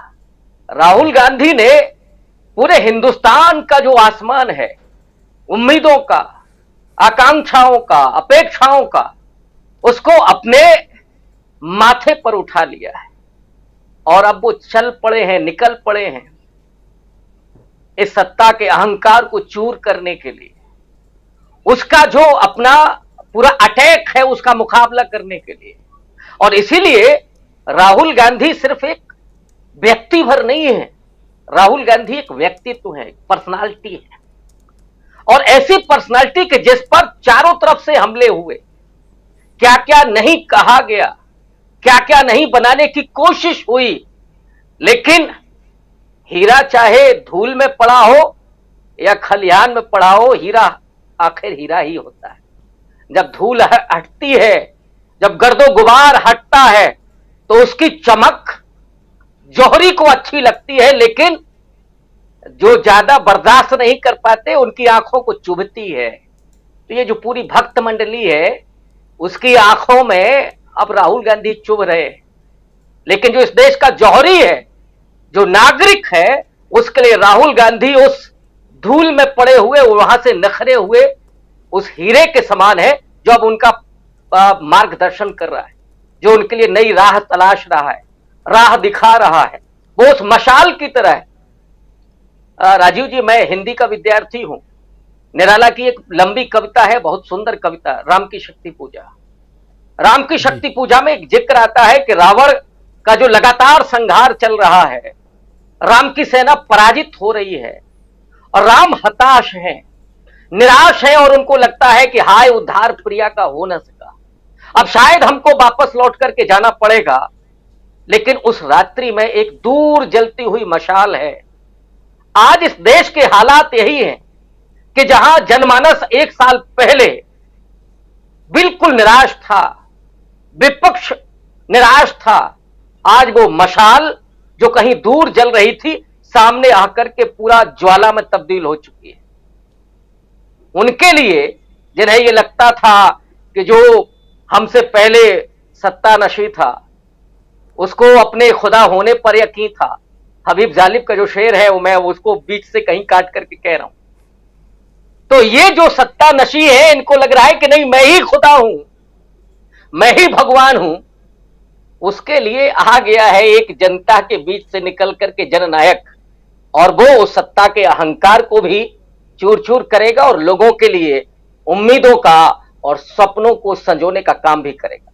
जी राजीव जी, बिल्कुल बिल्कुल सही कह रहे हैं। और बहुत इम्पोर्टेंट पहलू यहाँ पर जो महत्वपूर्ण बात वही है कि राहुल गांधी या विपक्ष अगर मजबूती के साथ डटा हुआ दिखाई दे रहा है, तो आप ये समझिए कि मुकाबला जो है वो एक तरफा नहीं है। ये 2019 नहीं है दोस्तों, ये 2023 है और 24 में चुनाव है। उससे पहले 5 राज्यों के चुनाव अभी और 4 राज्यों के चुनाव 2024 के लोकसभा चुनाव के साथ साथ, जिसमें उड़ीसा भी है, आंध्र प्रदेश भी है, अरुणाचल प्रदेश भी है, सिक्किम भी है। तो इसलिए 9 राज्य, कितने राज्य हाथ में आते हैं बीजेपी के, और अभी जितने चुनाव हो रहे हैं उन राज्यों में क्या हालत हुई है बीजेपी की, कितने राज्यों में, अभी सुनील शुक्ला जी बता भी रहे थे कि कितने राज्यों में बीजेपी है, ये आप गिन लीजिए अपने दम पर। मध्य प्रदेश से हमारे साथी जुड़े हुए हैं और वो अच्छी तरह से बताएंगे कि मध्य प्रदेश में क्या हाल है। उस पर चर्चा तो हम खूब करेंगे, मध्य प्रदेश का हाल भी जानेंगे, राजस्थान का हाल भी जानेंगे, तेलंगाना और छत्तीसगढ़ का हाल भी जानेंगे और मिजोरम का भी जिक्र करेंगे यहाँ पे। लेकिन आज हम चर्चा विपक्षी एकता की कर रहे हैं और क्लोजिंग कमेंट चाहूँगा विजय शंकर सिंह जी आपसे, क्या कुछ आप देखते हैं? अब आखिर में तमाम हमारे साथियों की बात आप सुन लिए और यहाँ से कुछ इस चर्चा के दौरान मेरी कोशिश यही रहती है, कुछ ना कुछ वो जो झूठ फैलाया जा रहा है उस झूठ से पर्दा हटाया जाए, लोगों के अंदर जो डर बैठाया जा रहा है वो उस डर को निकाला जाए कि नहीं, आपको जो बताया जा रहा है वही सच है, वही हो सकता है, ऐसा नहीं है। बाढ़ का पानी अगर लाल किले तक पहुंच सकता है तो बहुत कुछ हो सकता है। सिंह साहब जी, आवाज आ रही है? जी, आपकी आवाज आ रही है। आवाज आ रही है? जी जी, बिल्कुल आ रही है, बिल्कुल। प्लीज बोलिए, अपनी बात रखिए।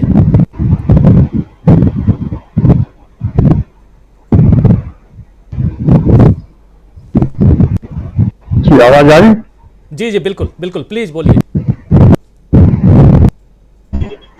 आवाज कट रही है शायद नेटवर्क बहुत ज्यादा समय न लेकर। जी जी, प्लीज। जी, चूंकि नेटवर्क बीच बीच में चला जा रहा है, इसलिए ज्यादा समय न लेकर मैं सिर्फ चंद शब्दों में अपनी बात कहूंगा। एक तो विपक्षी एकता की जो कार्रवाई चल रही है विपक्ष के नेताओं की जो आपस में बातचीत चल रही है ये बहुत ही संगठित तौर पर है और बहुत ही अच्छे वातावरण में चल रही है। बहुत सी समस्याएं आएंगी, मुखालिफ विचारधारा के लोग तो नहीं है लेकिन मुखालिफ इंटरेस्ट के लोग हैं, तो सबके इंटरेस्ट अपने अपने बाधित होंगे, लेकिन उसको निकाल के कोई ना कोई रास्ता निकलेगा। और सबसे बड़ी बात जो राहुल गांधी का जो अप्रोच है, उनका शुरू से ये अप्रोच है कि हम अपनी बात रखें और सबसे एकमात्र उद्देश्य है कि इस शासकीय सत्ता को हटाया जाए। 10 साल से चली आ रही जो सत्ता है, इस सत्ता को हटाया जाए, जिसने इस देश के संविधान को नष्ट करने का एक कुचक्र किया है। और सीधी सीधी बात यही है कि इन्हीं के संविधान पसंद नहीं है। इन्हीं का संविधान तभी पसंद नहीं था जब संविधान लागू हुआ था, तो संविधान आज भी पसंद नहीं है, तो इन्हीं के संविधान के बारे में बात करते हैं। ऐसी स्थिति में विपक्षी एकता की जो बेंगलुरु बैठक है तो बेहद महत्वपूर्ण है और मुझे उम्मीद है कि उसमें कुछ न कुछ ऐसी चीजें सामने आएंगी जिससे विपक्षी एकता के आगे की तस्वीर साफ होगी। सवाल प्रधानमंत्री के बनने का, प्रधानमंत्री के विवाद का विवाद नहीं है। सबसे बड़ी बात है कि भारतीय जनता पार्टी उनकी मिथ्यावाद है खिलाफ खड़े या फिर इस समय जिस तरह के जवाब के नेताओं को मिल रहा है, उनकी छूट को मिल रहा है, उससे वो बौखलाए हुए हैं।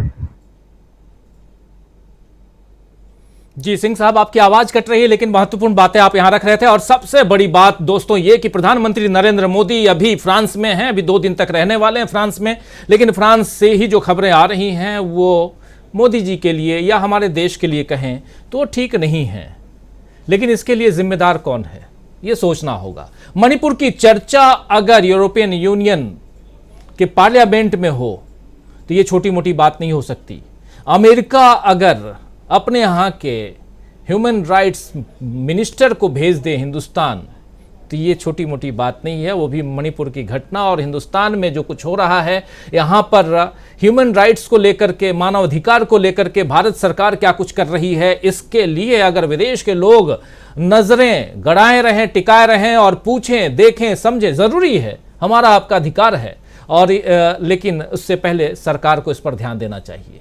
चौतरफा घिरी हुई है बीजेपी की सरकार, ये तय मानिए। और ऐसे में किसी को अच्छा लगे या बुरा लगे, लेकिन ये जो सच है वो आप तक हम पहुंचा रहे हैं। सच्चाई यही है कि मोदी जी वो पानी जितना आया हुआ है ना, उतना तक तो घिरे हुए हैं, ये ऊपर ना निकले, उसके लिए बीजेपी को भी मेहनत करनी पड़ेगी।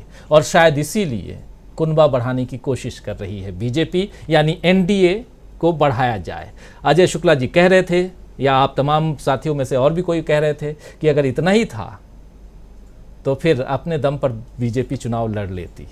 लेकिन अभी क्या ज़रूरत पड़ी कि चिराग पासवान को भी बुलाना पड़ रहा है? क्या ज़रूरत पड़ी कि अभी सुनने में ये आ रहा है कि मंत्रिमंडल का विस्तार होगा, उसमें उन लोगों को बुलाया जाएगा, उन लोगों को मंत्री पद दिया जाएगा जिसके दम पर अगला चुनाव बीजेपी लड़ पाए। लेकिन क्या जीत पाएगी?